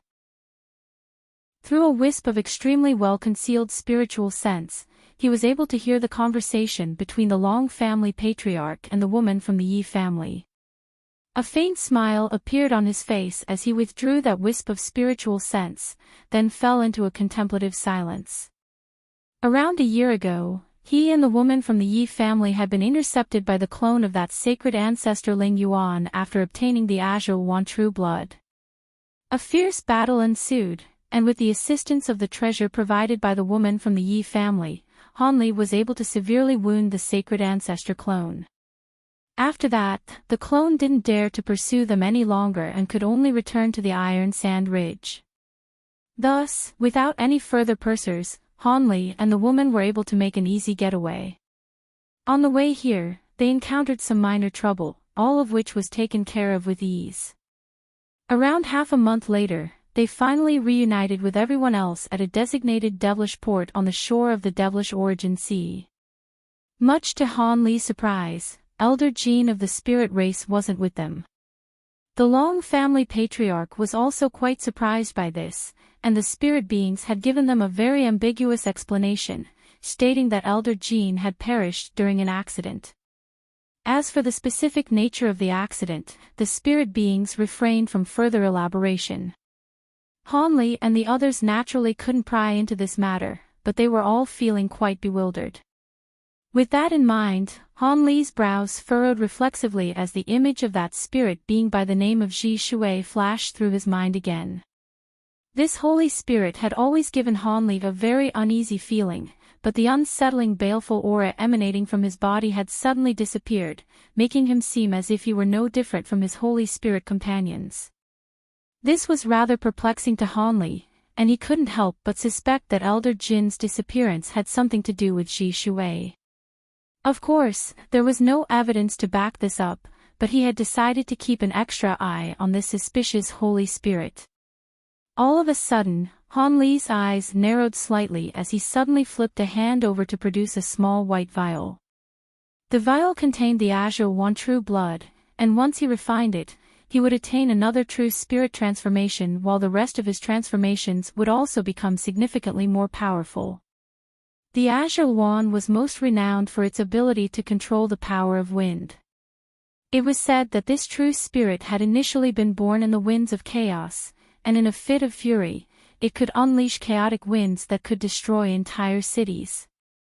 Hanli was naturally very intrigued by the power of this chaotic wind, but he didn't immediately refine the true spirit blood as the woman from the Yi family had done. There's no mistaking it, that is indeed the devil-ape coral, Holy Maiden Thousand Autumns confirmed as she appraised the mountain. According to what you said, the island lies around a month's travel away in the direction that the devilish ape is looking toward, so that means we should be traveling in the southwestern direction, the woman from the Yi family said in a calm manner. According to that senior of our spirit race, the island is indeed roughly located there, but... A hesitant look appeared on Holy Maiden Thousand Autumns' face. Are you still keeping secrets from us at a time like this, fellow Taoist? The Long family patriarch said as his brows furrowed slightly with displeasure. That's not it, Brother Long. It's just that the senior also told us there's some type of danger lying near the island, so he told us to take extra caution when approaching it. However, he didn't reveal the specific details to us and only mentioned in passing, so I didn't divulge this information, Holy Maiden Thousand Autumns explained. Oh. That senior of your race was Grand Ascension stage being, so if it's something that even he's wary of, then it must be extremely dangerous to us. We'll have to be very careful while approaching the island, Hanli said with a grim expression. Indeed. If you have any trump cards up your sleeves, then make sure to prepare them in advance.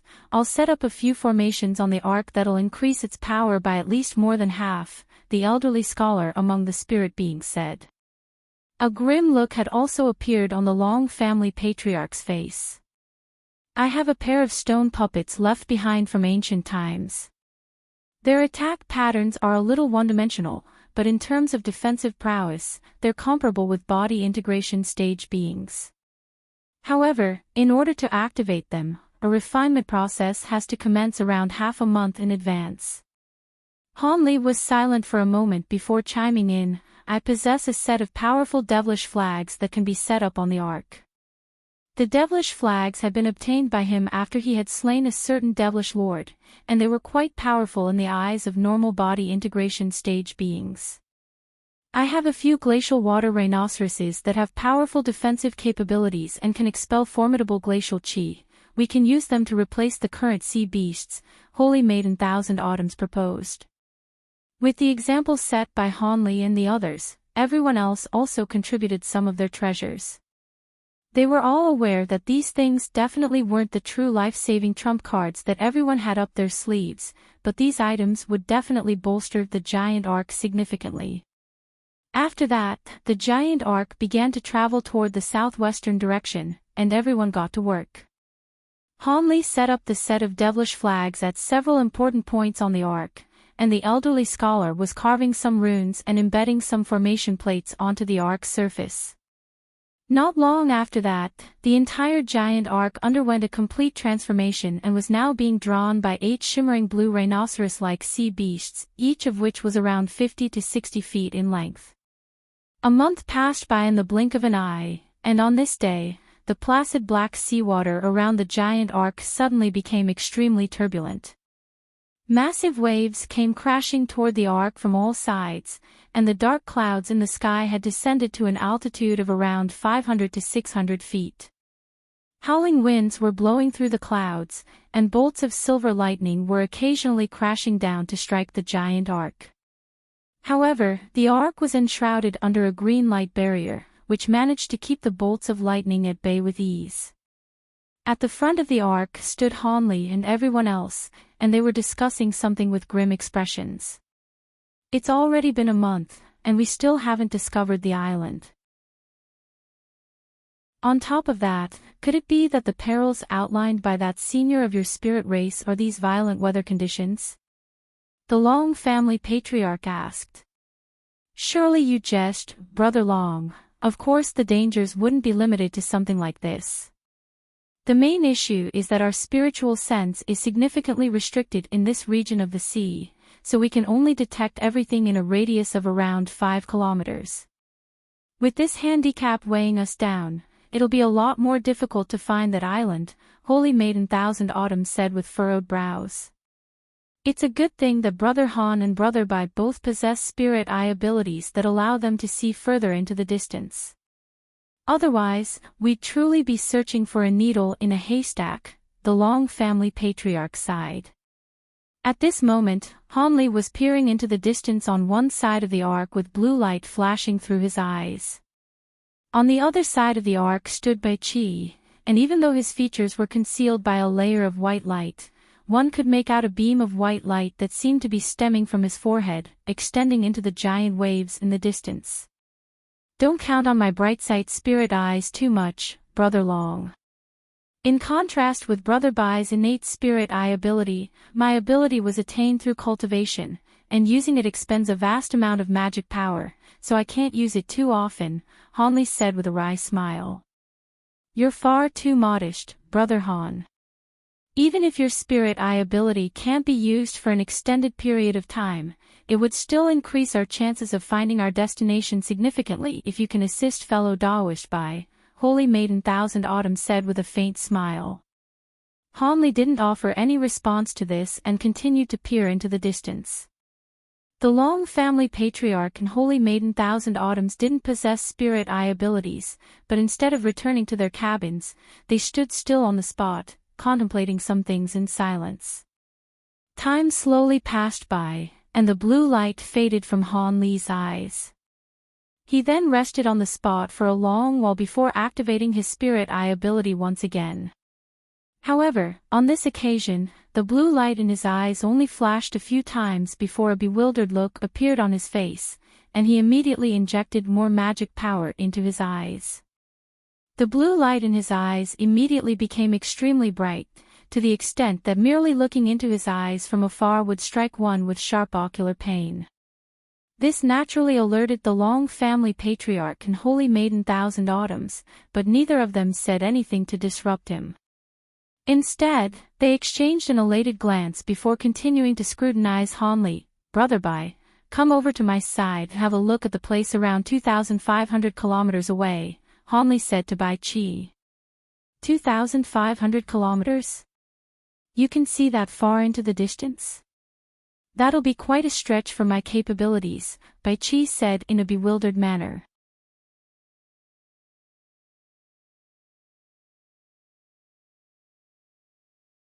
Bai Qi looked up at the dark clouds for a while longer before replying in an unconfident manner. It was a giant golden crab with 4 pincers. A giant golden crab? Does such a true spirit being exist?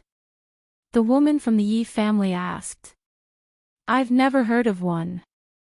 None of the true spirit beings known to our spirit realm match that description. Having said that, this is nothing to be surprised about. True spirit beings exist on many planes, so there are bound to be ones we've never seen before, the Long family patriarch said. That's true. Perhaps this is a true spirit being that we don't know about, but if it's already dead, then isn't this a splendid opportunity for us? Elder Hui said with an excited expression. Indeed, we can't pass up such a splendid opportunity.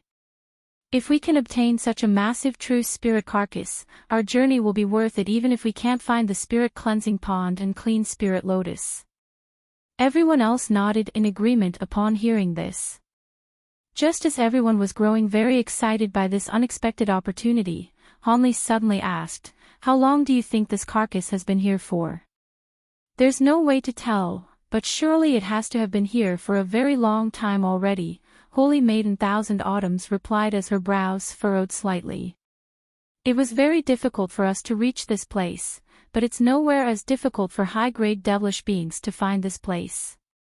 If the carcass were that easy to take, do you think the high-grade devilish beings would leave it here for us?"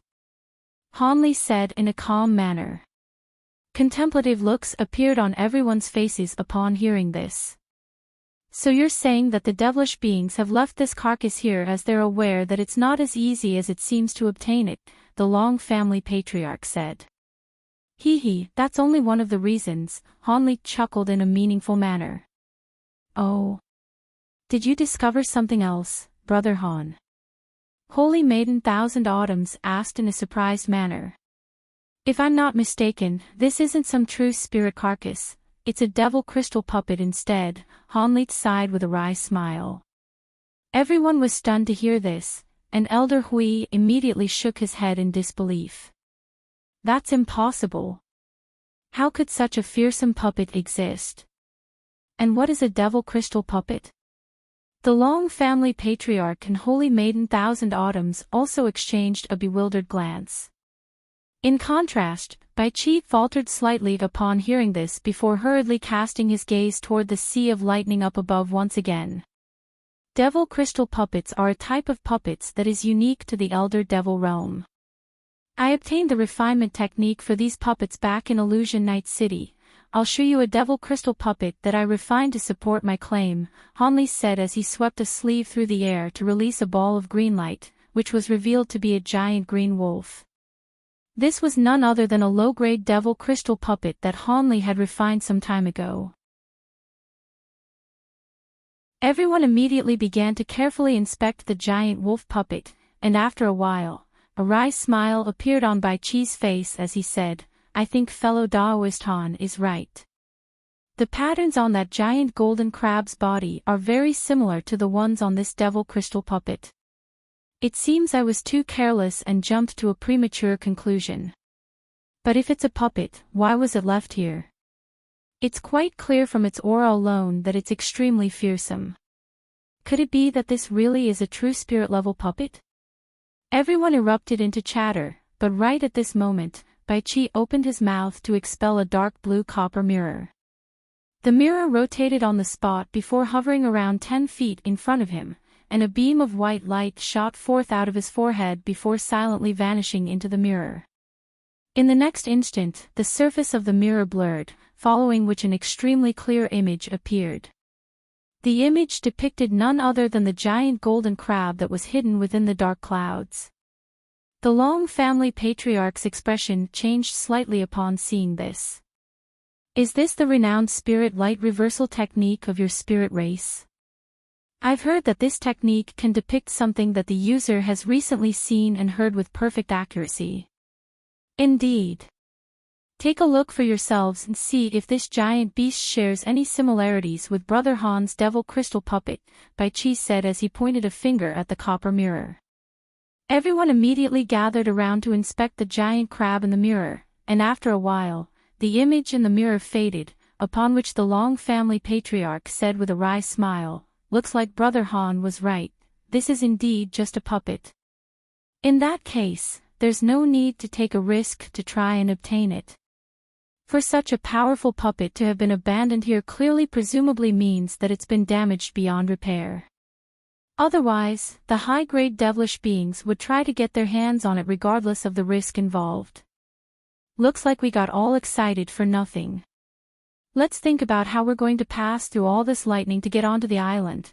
That's the true objective of our trip, Holy Maiden Thousand Autumn said. The violent lightning power here clearly has something to do with that massive devil crystal puppet. I'm concerned that we could trigger some type of restriction in the puppet if we were to try and pass through the sea of lightning. This puppet's aura suggests that it's no less powerful than a true spirit being. If the restrictions set up on it have retained even a small amount of their power, we'd be incurring a lot of risk, Hanley said. Looks like the perils that the senior of the spirit race was referring to are none other than this sea of lightning and that puppet. If there were a way to bypass all this, then I'm sure the senior would have mentioned it, so it seems we have no choice but to take a risk and force our way through this. With our combined powers, we should be able to force our way through, but we'll most likely have to expend a lot of energy to do so, the Long family patriarch said with a grim expression. We've already made it all the way here, we can't back down now. Everyone make some preparations, let's make it through this together, Holy Maiden Thousand Autumn said with a determined look in her eyes. Thus, everyone immediately sprang into action on the giant ark, activating formations or releasing treasures. Several layers of light barriers of different colors soon appeared over the giant ark, and around a dozen treasure projections flew out of the light barriers, then swelled drastically in size to envelop the entire ark. Shortly thereafter, a ball of piercing azure light erupted from both the front end and the rear end of the ark, and two azure stone giants appeared.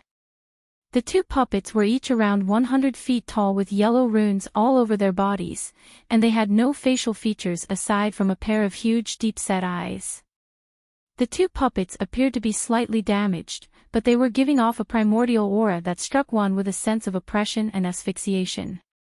These were none other than the Long family patriarch's ancient puppets. These two puppets do indeed appear to be no less powerful than the average body integration stage being. Aren't you concerned that they'll be damaged in the midst of that sea of lightning? The woman from the Yi family asked as she appraised the pair of stone giants. These two puppets are indeed very powerful, but they were damaged even when I first obtained them, so they'll only be able to last one more battle at most before they break. On top of that, it requires close to half a month to refine them before each usage, so they're not as practical and valuable as you imagine, Fairy Yi, the Long family patriarch replied in a slightly forlorn manner. The woman from the Yi family was enlightened upon hearing this. I see, that's quite a pity. Meanwhile, Hanley had activated the devilish flags that he had set up on the ark, and a burst of black chi surged out of the flags in a frenzy, forming a series of thick black chains that intertwined to form a giant net over the entire ark. At the front of the ark, Holy Maiden Thousand Autumns was raising a silver jade badge high up into the air while chanting something toward the 8 glacial water rhinoceroses. All of a sudden, 8 balls of silver light emerged out of the jade badge before vanishing into the bodies of the devilish beasts in a flash. The seawater ahead of the giant ark churned violently, and suits of shimmering golden armor appeared over the bodies of the 8 rhinoceroses. The suits of armor were a perfect fit, as if they were natural exoskeletons for the rhinoceroses. As soon as the glacial water rhinoceroses donned these suits of armor, they let loose elated roars, and their auras also became significantly more powerful. Beastly armor! Elder Hui exclaimed in amazement upon seeing this. As the name suggested, beastly armor was armor refined for spirit beasts. In contrast with human armor, not only did beastly armor possess powerful defensive properties, they could also significantly enhance a spirit beast's power for a short time. However, this type of beastly armor could only be refined for certain types of special spirit beasts, and only spirit beings were familiar with the refinement techniques, so they were quite a rare sight. This was the first time that Elder Hui had seen this type of armor, and he was naturally very intrigued by it upon seeing just how much it was enhancing the auras of these glacial water rhinoceroses. Meanwhile, the Long family patriarch summoned a small red umbrella and tossed it forward, then cast a string of incantation seals toward it. The umbrella then transformed into a ball of red light that was giving off a nauseating odor before rising up into the air. Shortly thereafter, all of the preparations were complete, and Holy Maiden Thousand Autumns spurred on the glacial water rhinoceroses to tow the giant ark toward the Sea of Lightning like a speeding arrow. Hanli was standing on one side of the ark, peering into the Sea of Lightning with a calm expression. Holy Maiden Thousand Autumns was standing at the front of the ark with Ji Shui situated right beside her, and in the instant before the giant beast entered the Sea of Lightning, an unknown golden rune suddenly surfaced on one of his palms, which was concealed up his sleeve. At the same time, one of the massive lower limbs of the golden crab within the dark clouds tremored slightly, and an identical golden rune appeared on its surface before vanishing in a flash. Of course, everyone else was completely oblivious to this. On the island within the Sea of Lightning, there was a woman in a white dress seated beside a green pond. A pink floral symbol appeared on her glabella, and she opened her eyes as a faint smile appeared on her face. There was a burly black-armored man standing behind her, and he couldn't help but be momentarily entranced by her gorgeous smile. By the time he returned to his senses, the woman had already disappeared. Hee, looks like that guy's finally here, the black-armored man murmured to himself as he quickly strode toward a certain direction with a ferocious look in his eyes. On a giant island that was constantly enshrouded under black chi countless kilometers away from the devilish origin sea, there was a black-robed young man standing in front of a small field at the pinnacle of a massive mountain. He was currently appraising a translucent reddish-purple spirit medicine with an extremely focused look in his eyes. The field was only several tens of feet in size with a short wall constructed from purplish golden crystals around it. The soil within the field consisted of fine translucent grains, which were exuding a strong fragrance. There were some unknown spirit medicines planted in the neighboring few fields as well, and a series of strange plants that were each around 10 feet tall were planted near these fields. Each of these strange plants was as straight as a sword, and there were thin and long sharp crimson fruits growing on the tops of these plants. These were none other than blood-tooth rice, which Hanli had once seen before. However, the one that he had seen was only around half a foot in length and was far inferior in size, fragrance, and suppleness compared to these ones. Blood-tooth rice was extremely precious in the eyes of normal devilish beings, yet they had been planted haphazardly around this place like ordinary spirit medicines. All of the other segmented fields had over 10 types of spirit medicines planted together, but in this small field that the black-robed young man was situated in, there was only a single reddish-purple spirit medicine. This spirit medicine was only around 5 to 6 feet tall, and it didn't bear any flowers or fruits. There were only several thin leaves growing on the plant, and it didn't appear to be remarkable in any way. However, the black-robed young man was appraising this spirit medicine with an unblinking gaze, as if he had been completely enraptured by it. All of a sudden, a ball of black light emerged from his wrist, following which a black rune surfaced on his skin. However, the young man completely ignored this and continued to scrutinize the spirit medicine before him. After a long while, a layer of golden light suddenly appeared over the surface of the spirit medicine, and its leaves turned a silver color at a rapid rate that was discernible to the naked eye. A hint of elation flashed through the young man's eyes upon seeing this, but in the next instant, the spirit medicine abruptly shuddered, then instantly wilted before disintegrating into a burst of grey chi. How did it fail again? Where am I going wrong? Am I not nurturing it for a long enough time? The black-robed young man's face became twisted with fury as he abruptly rose to his feet, then swung an arm through the air, sending a ball of inky black light hurtling toward the field before him. A resounding boom rang out, and the entire mountain tremored violently as the field was completely destroyed by the ball of light, creating a massive black hole in the ground. The edge of the hole was extremely smooth, and its bottom was nowhere in sight. After a long while, he finally composed himself, and only then did he glance down at the black rune that had appeared on his wrist. Someone's infiltrating the Bitter Spirit Island again. it's most likely more of those foolish beings from the spirit realm. They'll act as a good punching bag for me, the young man chuckled coldly before sweeping a sleeve through the air, summoning a burst of black light that transformed into a three-headed black WIRM that was over 1,000 feet tall.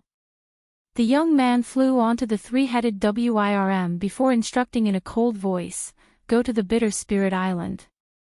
The three-headed WIRM let loose a low roar, and black clouds suddenly emerged beneath its 4 feet as it rose up into the air before carrying the young man toward the Sea of Lightning. In an underground palace beneath a boundless mountain range in the Elder Devil realm, there was a transparent crystal coffin, within which lay a golden-robed middle-aged man. A golden rune was shimmering on the side of the middle-aged man's neck, but he was completely still with his eyes shut, and it was unclear whether he was dead or alive.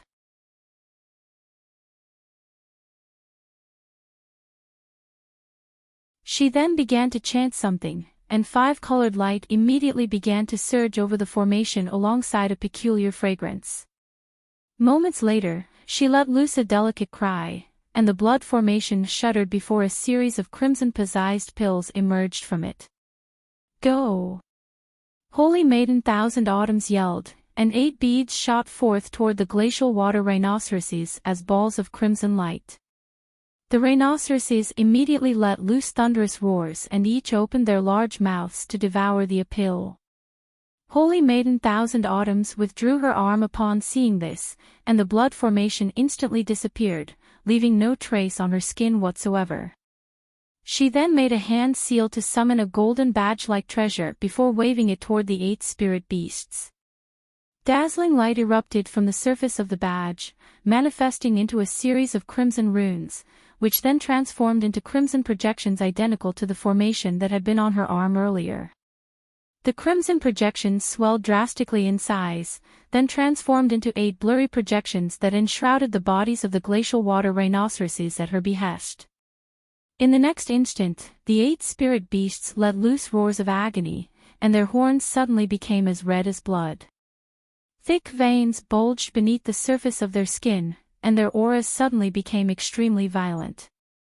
Immediately thereafter, 2 thin gashes appeared on the backs of each of the glacial water rhinoceroses, following which pairs of crimson bat wings sprang forth. When fully spread, the wingspans reached in excess of 100 feet. The glacial water rhinoceroses flapped the wings violently, and gusts of crimson wind surged forth beneath them in a frenzy. As a result, their bodies became as sprightly as agile fish, and they shot forth like a series of crimson arrows. With their collective frenzied efforts, the giant ark began to tear through the waves of lightning as if it were flying, and everyone was naturally ecstatic to see this. However, right at this moment, the pillars of light being released by the 2 azure stone puppets faded, and at the same time, the giant translucent shield up above also disappeared. The lightning came crashing down in full force again, and the outermost white light barrier around the giant ark was completely shattered amid a crisp crack. The lightning had become even more ferocious than before, and one of the formations set up on the ark hadn't even been able to last a single wave of lightning strikes. On top of that, the remaining few light barriers were also on the verge of collapse, and everyone's elated expressions were immediately wiped away upon seeing this. All of a sudden, Hanli let loose a long cry, and a projection with 3 heads and 6 arms appeared behind him amid a flash of golden light. A thick burst of black chi then erupted into the air from the projection's body. This was none other than the pure devilish chi stemming from Han Li's provenance true devil arts. He swept a sleeve through the air, and the black chi transformed into around a dozen black WIRMs that rose up into the air before fusing as one with the giant black net up above. The slightly tattered black net flashed with black light, and not only was it fully repaired, it had become over twice as thick as before, allowing it to handle far more lightning strikes. The amount of lightning that the other restrictions on the ark had to bear was significantly decreased, and the Long family patriarch was elated as he also immediately made a hand seal.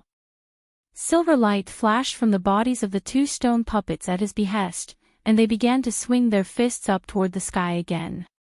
Balls of azure light were unleashed up into the air in a relentless wave to nullify some of the falling lightning. Everyone else also sprang into action, activating the full power of the treasures that they had summoned, and within mere moments, the light barriers around the ark had become very stable. However, everyone had failed to notice that even though Ji Shui seemed to be controlling a pair of silver flying daggers to resist the falling lightning, a series of mysterious golden runes had appeared over the entirety of his arms, which were concealed within the sleeves of his robes. The same golden runes also appeared on the back of the mountainous giant golden crab within the dark clouds up above, but in contrast, those runes were a lot more indistinct. Despite this, the golden crab still remained completely stationary, and the aura that it was releasing hadn't changed in the slightest either. Less than half a day later, the giant ark finally emerged from the sea of lightning. At this point, the ark was barely holding itself together, and the 8 glacial water rhinoceroses had returned to their original form, but their bodies had been completely charred black, and their auras were extremely feeble, seemingly on the brink of death. However, no one paid them any heed. Instead, everyone was appraising the sea around the ark with excitement in their eyes. This area of the sea was extremely placid, and the seawater was of a dark blue color. There was not a single cloud to be seen, and the sea breeze was carrying wisps of incredibly pure spiritual qi. Everyone was suddenly struck by the sensation that they had returned to the spirit realm. However, what attracted everyone's attention the most was that there was a giant green island close to 10 kilometers away from the giant ark. Judging from the direction that the sea breeze was coming from, the pure spiritual qi was stemming directly from the island. This is it, this is the island we're searching for. This is the only place in the Elder Devil realm with such pure spiritual qi, and the only place where the spirit cleansing pond and clean spirit lotus could exist, the Long family patriarch murmured with barely contained excitement. The spirit beings were also very excited to see the island, but their expressions quickly returned to normal after they exchanged a few peculiar glances. Let's go. Hopefully, the spirit cleansing pond and clean spirit lotus really are as extraordinary as the legends proclaim, Hanli said. Indeed, our destination is right in front of our eyes. What are we waiting for? The Long family patriarch chortled as he shot forth toward the giant island as a streak of golden light, followed closely by Elder Hui. Let's go as well, Holy Maiden Thousand Autumn said before stowing away the giant ark, then flipped a hand over to summon a purple flag. She gently waved the flag through the air, and it released a burst of light that swept up all of the spirit beings before carrying them away within a ball of purple light. In this area of the sea where spiritual qi was so abundant, they were naturally able to use whatever movement techniques they pleased. Thus, Hanli and the woman from the Yi family were the only ones left. The woman turned to Hanli with a smile, and asked, "We've reached our destination, Brother Han. Do you have any plans?" "What plans could I possibly have?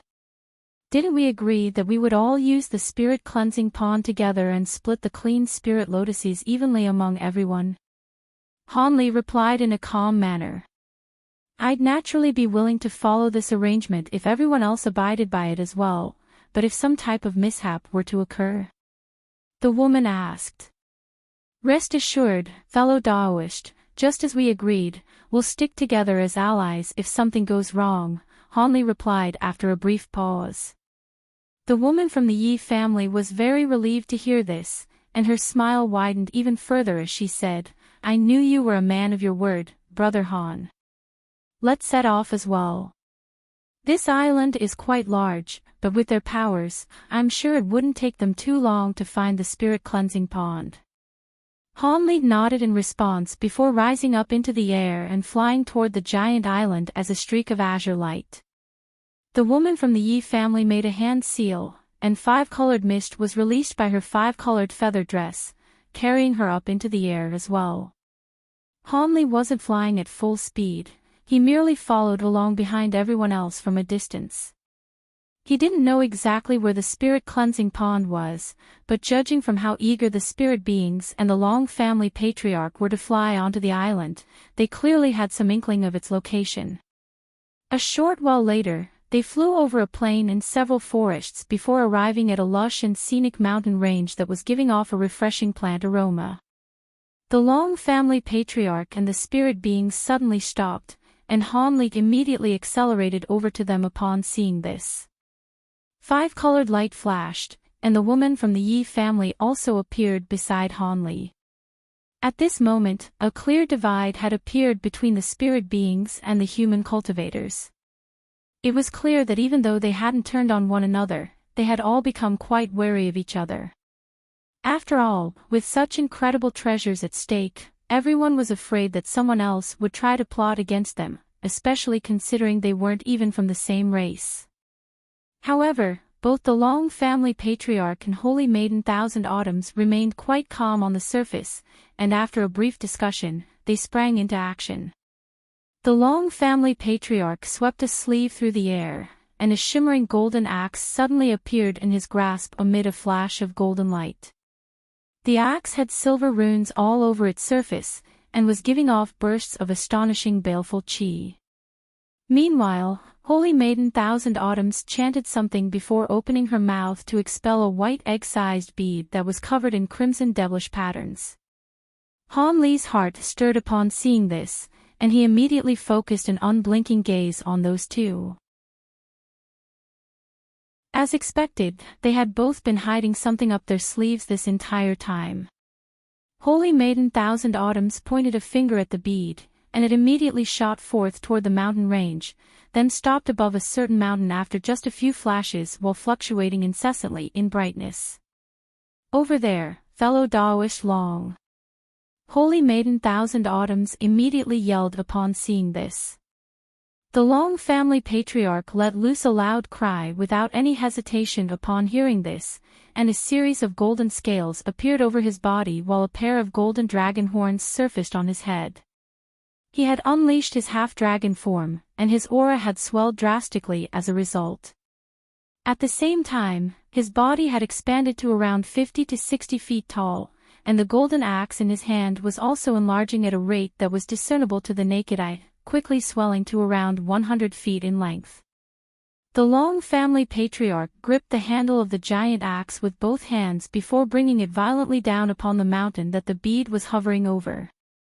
A burst of golden light erupted from the giant axe, transforming into a massive axe projection that was close to 10,000 feet in size before crashing down onto the mountain in the distance. An earth-shattering boom rang out, and a golden sun with a diameter of over 1,000 feet erupted, instantly devouring the entire mountain. Bursts of golden shockwaves erupted from the golden sun, reducing the nearby mountains to dust in the blink of an eye. Right at this moment, a burst of powerful energy fluctuations erupted out of the golden light, then spread to encompass an area with a radius of close to 100 kilometers. The space in the wake of these energy fluctuations rippled like water, and two more even taller lush mountains appeared in the place of the mountains that had just been destroyed. Between these two mountains was a valley that was enshrouded within green spiritual light, and an incredibly thick pillar of white light that was piercing into the heavens was stemming directly from the valley. That's where the spirit cleansing pond is. The Long family patriarch's eyes lit up with fervent ecstasy as he immediately shot forth as a streak of golden light. Elder Hui also followed along with an ecstatic expression. Holy Maiden Thousand Autumns was extremely excited as well, but her expression darkened slightly at the sight of the Long family patriarch and Elder Hui, and she suddenly made a strange hand seal, which was concealed within her sleeve. All of a sudden, Ji Shui's emotionless eyes lit up, and his hands began to tremor slightly.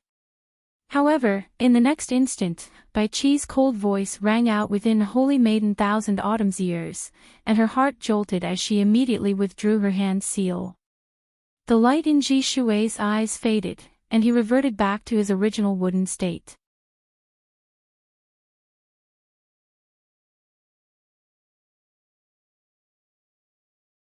The woman's lips tremored as she began to transmit her voice toward the black-armored man.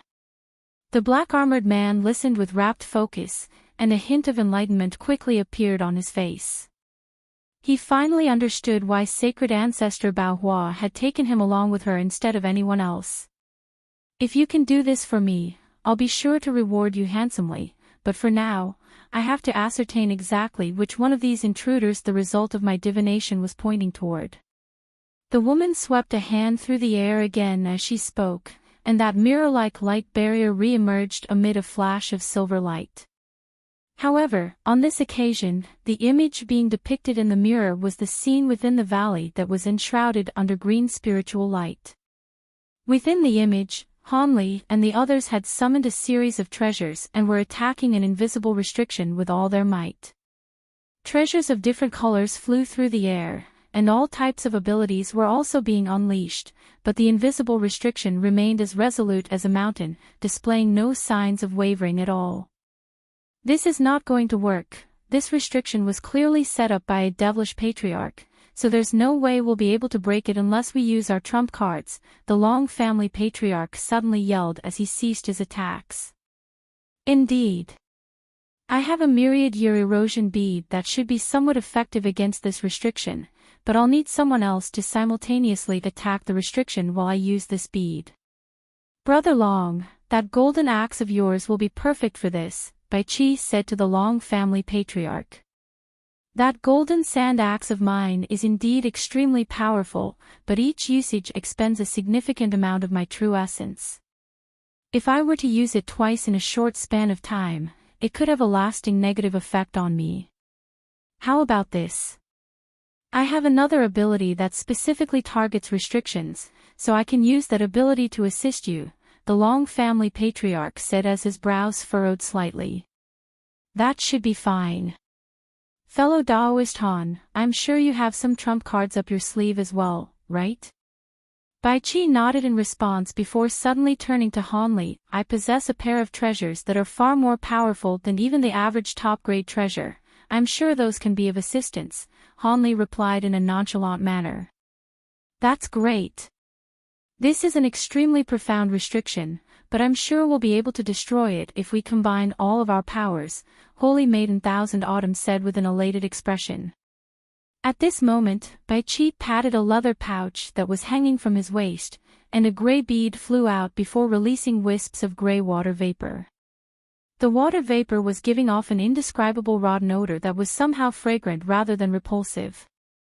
Meanwhile, the Long family patriarch and Hanli had also sprung into action. The former rubbed his hands together, and a wisp of golden light appeared between his palms before quickly becoming longer and thicker, transforming into a sharp spike in the blink of an eye.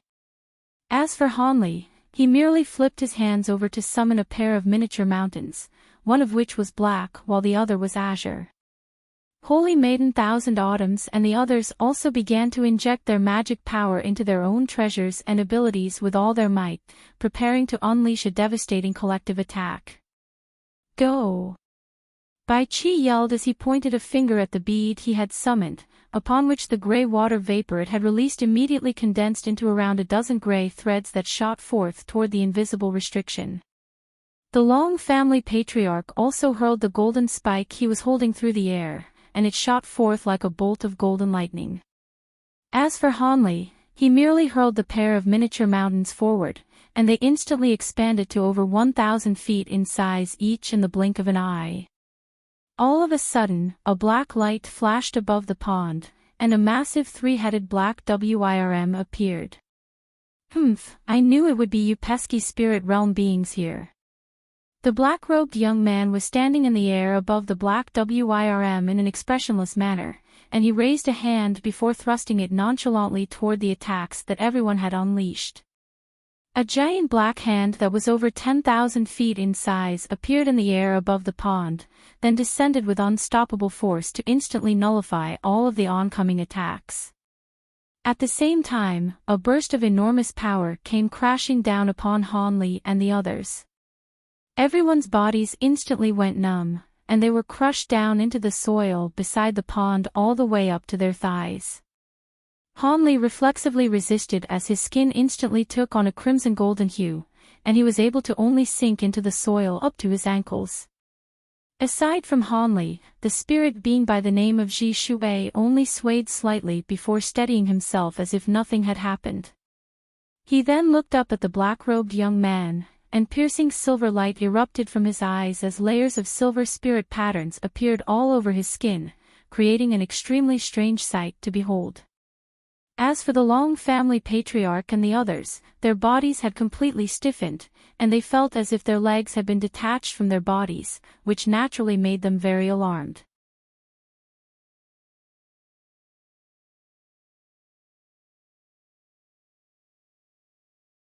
All of a sudden, Holy Maiden Thousand Autumns let loose a blood-curdling cry, and her body and soul were sliced into two without any warning, while her protective spiritual light and her defensive treasures were left completely unscathed.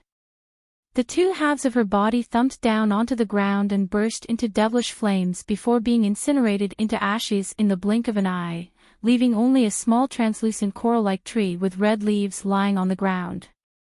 So your true form is a Thousand Autumn spirit tree. No wonder you were able to refine yourself into a half-puppet body.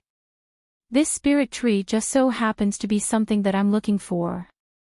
A hint of surprise appeared on the black-robed young man's face at the sight of Holy Maiden Thousand Autumn's true body, but he then immediately chuckled as he made a grabbing motion, drawing the Thousand Autumn spirit tree into his grasp. A pleased look appeared in the black-robed young man's eyes, following which he turned toward the Long family patriarch and the others, who were still immobilized by the giant devilish hand.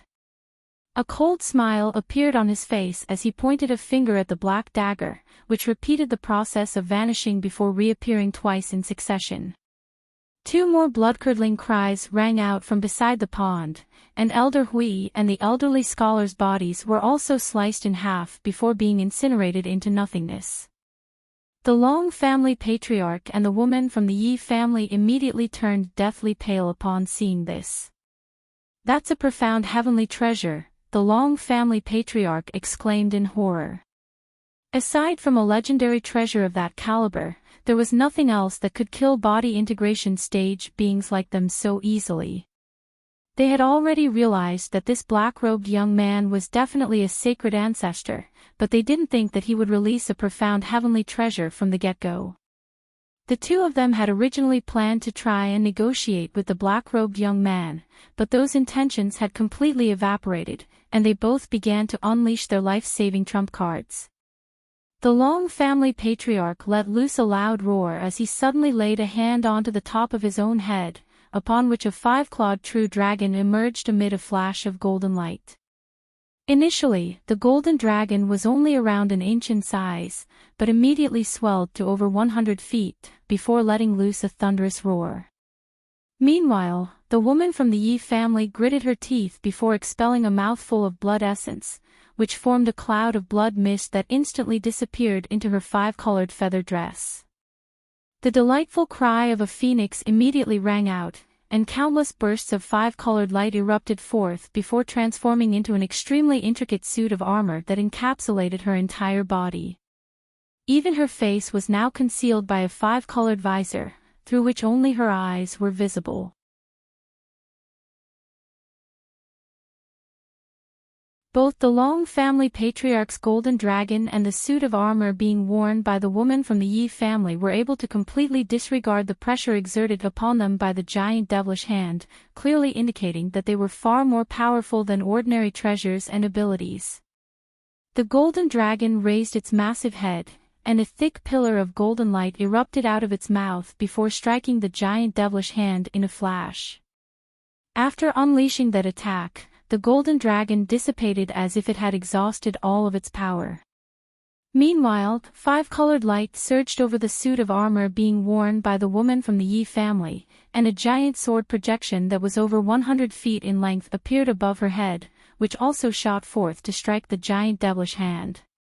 The massive devilish hand tremored violently in the face of these attacks, and the enormous pressure being released by it abated significantly.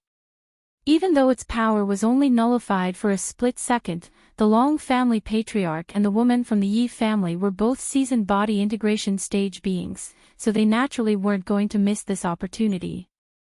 Bright golden light erupted from the former's body, and he expanded drastically in size, transforming into his half-dragon form again before slamming his golden-scaled arms viciously onto the ground. The earth tremored violently amid a resounding boom, and a burst of shock waves erupted outward with the Long family patriarch at the epicenter. Using the force of these shock waves to his advantage, the Long family patriarch was finally able to break out of the giant devilish hand's restriction. He immediately shot up from the ground like a speeding arrow, then appeared several hundred feet away. He didn't immediately try to escape as he knew that would only lead to a faster demise in the face of this sacred ancestor. As such, he took a deep breath before sweeping his sleeves through the air, releasing 7 or 8 treasures of different descriptions that began to revolve around his body. Among them were a small jade seal that was several inches in size and a fist-sized golden bracelet. As soon as these 2 treasures appeared, the nearby world's origin chi instantly became extremely active. This was a pair of profound heavenly treasure replicas. It seemed that the Long family patriarch was bringing out his true trump cards in a bid to save his own life. At the same time, dazzling light swirled over the armor being worn by the woman from the Yi family, and the light surged toward her back in a frenzy before manifesting into a pair of giant wings that were several tens of feet in length. Not only were these wings covered in countless 5-colored feathers, there was a ball of flames at the tip of each of the wings that were constantly changing color. She flapped her wings gently, and the 2 balls of flames exploded to set the entire space around her alight. Dazzling light immediately erupted from her giant wings, and they instantly transformed into a pair of spectacular wings of fire. The woman from the Yi family then let loose a delicate cry as she flapped her fiery wings vigorously, upon which violent spatial fluctuations erupted around her. The nearby space began to warp and collapse, and a white hole with a diameter of around 100 feet appeared around her. In the next instant, her body blurred, and she vanished into the hole in a flash. As opposed to being enraged upon seeing this, the black-robed young man's eye lit up with intrigue instead. Impressive. I was wondering what gave you the courage to venture so deep into our holy realm. I see now that you've inherited some true spirit bloodlines. True dragon and heavenly phoenix, eh? TSK, those 2 are the most renowned ones among all true spirit beings. Looks like I'll be adding your true spirit blood to my collection. In the next instant, howling winds were suddenly swept up, and a huge black hole appeared up in the sky. Bursts of inky black devilish chi surged out of the black hole alongside gusts of bone-chilling yin winds, following which the black chi transformed into over 100 huge black runes. The black-robed young man then immediately pointed a finger upward, and the black runes all descended from the heavens like shooting stars before vanishing into the black dagger. After absorbing the black runes, the silver runes on the surface of the dagger lit up, and the dagger itself swelled to become a giant black sword that was around 10 feet in length in the blink of an eye. The black-robed young man cast a cold gaze toward the Long family patriarch and the woman from the Yi family before uttering the word slash. The giant sword was swept through the air, and a crescent streak of black light that was over 100 feet in length surged through the air. The Long family patriarch and the woman from the Yi family immediately prepared to fight for their lives, but they were both stumped when they saw the direction that the black light was traveling toward. Instead of heading toward them, black light abruptly changed directions and swept toward the ball of black devilish flames which had swept up Hanli earlier. After the devilish flames had engulfed Hanli, it had continued to burn without showing any signs of abating, but the black-robed young man had suddenly decided to attack it for some reason. Do you really think a mere aura concealment technique will fool me? Looks like you're the most powerful one among all of the intruders, so I'll send you on your way first. As soon as his voice trailed off, the black crescent warped, then transformed into a series of thin and long black threads. There were over 10,000 of these threads, then scattered before vanishing into thin air. In the next instant, spatial fluctuations erupted all around the black devilish flames, and the black threads emerged before intertwining to form a massive black net that shrank at a rapid rate. Seal! Han Li's voice suddenly rang out from within the devilish flames, immediately following which a ball of purple light erupted forth before transforming into a massive seal character that exploded on the spot. A burst of peculiar energy fluctuations swept through the surrounding air, and the devilish flames instantly faltered along with the rapidly shrinking black net. However, everything then instantly returned to normal, but during that split-second delay, an azure and white thread of light had flown through an opening in the black net amid a loud thunderclap. The thread of light then appeared between the Long family patriarch and the woman from the Yi family in a flash, revealing itself to be Han Li with golden lightning revolving around his body and the thunderstorm wings on his back.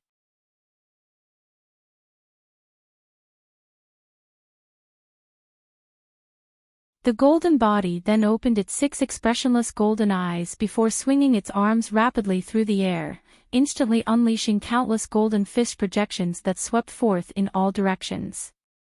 As for Han Li himself, he stomped a foot down onto the space beneath him and propelled himself backward like a speeding arrow. At the same time, countless arcs of golden lightning sprang forth from his thunderstorm wings, then transforming into balls of golden lightning that hurtled directly toward the black threads. Simultaneously, azure light flashed from within Han Li's sleeves, and 72 small flying swords surged forth in a frenzy. As soon as these small swords appeared, they transformed into 72 streaks of azure sword chi, which converged to form a massive azure sword mountain projection. The sound of howling wind and rumbling thunder could be heard coming from the projection, and it crashed into the part of the black net that was behind Han Li.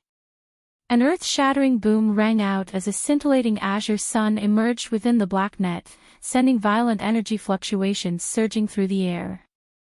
All of the balls of golden lightning also vanished into the azure sun in a flash, creating an incandescent ball of light as a string of explosions rang out in the nearby space. A surprised expression appeared on the black-robed young man's face for the very first time upon seeing this. The Long family patriarch's eyes lit up, and he hurriedly transmitted his voice toward the woman from the Yi family and Bai Qi, telling them to run away before fleeing as a streak of golden light himself. Of course, he wasn't doing this out of the kindness of his heart. He was simply hoping that there would be a greater chance for himself to make a successful escape if all of them were to flee at once. The woman from the Yi family immediately flapped her fiery wings upon hearing this voice transmission, flying away toward a different direction. In contrast, Bai Qi merely remained still on the spot, displaying no intention to flee the scene. The Long family patriarch was rather bewildered to see this, and he sped up even further, covering a distance over 10,000 feet after just a few flashes. In the blink of an eye, he had reached the green light barrier above the valley and was about to fly out of it. Meanwhile, the woman from the Yi family had also reached the edge of the valley and abruptly disappeared into space, unleashing a spatial ability to teleport herself out of the light barrier. If they could make it out of the valley and flee toward different directions, there was a good chance that at least one of them would be able to survive. Strangely enough, the black-robed young man made no attempt to stop them. Instead, he merely looked on with a derisive sneer on his face. In the instant that the Long family patriarch came into contact with the light barrier, a dull thump rang out, and he was repelled back as if he had struck an impregnable fortress. The Long family patriarch quickly steadied himself, but his heart completely sank in this desperate situation. Under normal circumstances, he was confident that he would be able to figure out a way to break through this restriction, but it was clear that this would be impossible in the presence of a sacred ancestor. At the same time, the woman from the Yi family, who had just vanished into space, was forced to reappear in front of the light barrier as well. She frantically unleashed a few more types of spatial secret techniques to bypass the light barrier, all to no avail, and all of the color was drained from her face. All of a sudden, a thunderous ape's roar rang out in the air above the pond, and two resounding booms rang out as the dazzling light there faded to reveal two tornadoes and a massive black figure. The gigantic black figure quickly sprang back and appeared several hundred feet away from its original location, revealing itself to be a black-armored golden ape that was over 100 feet tall, holding an azure mountain and a black mountain in its hands. In that dire situation, Hanli had taken on his giant mountain ape form, and only then was he just barely able to escape from the black threads by relying on his extraordinary strength, extreme mountains, divine devil-bane lightning, and provenance golden body. Even so, his suit of devilish armor was currently riddled with countless thin cracks that were slowly sealing by themselves. On top of that, Hanli had only managed to escape as he had used a true profound heavenly treasure on several past occasions, thereby making him rather familiar with treasures of this caliber. If the Long family patriarch or the woman from the Yi family had been in his place, even if they possessed his abilities, they would have panicked and been killed nonetheless. Very impressive. Looks like I made the right decision to come here. Not only have I encountered a foe immortal puppet, this is the first time I've seen a human who's been able to cultivate a true spirit bloodline to such an extreme extent. You have more than one true spirit bloodline within your body, right? Show me what other abilities you have. Otherwise, I'll be unleashing close to half of my Black Devil Dagger's power in my next attack, and it'll be very difficult for you to survive that. As for you two, just give up on trying to get away. This island is known as the Bitter Spirit Island, and this valley is the Spirit Trapping Valley. All spirit realm beings who enter this place are destined to be destroyed, the black-robed young man chortled as he brandished his giant black sword. Brother Long, Fairy Yi, if we combine our powers, there's a slim chance that we'll be able to make it out of this alive. Otherwise, we'll be divided and conquered. Fellow Daoist Bai, I don't know what you're plotting, but do you really think you'll be able to survive this ordeal on your own? The golden ape roared in a thunderous voice. No idea when the cauldron suddenly became a replica. The author sorted just threw this in here completely at random.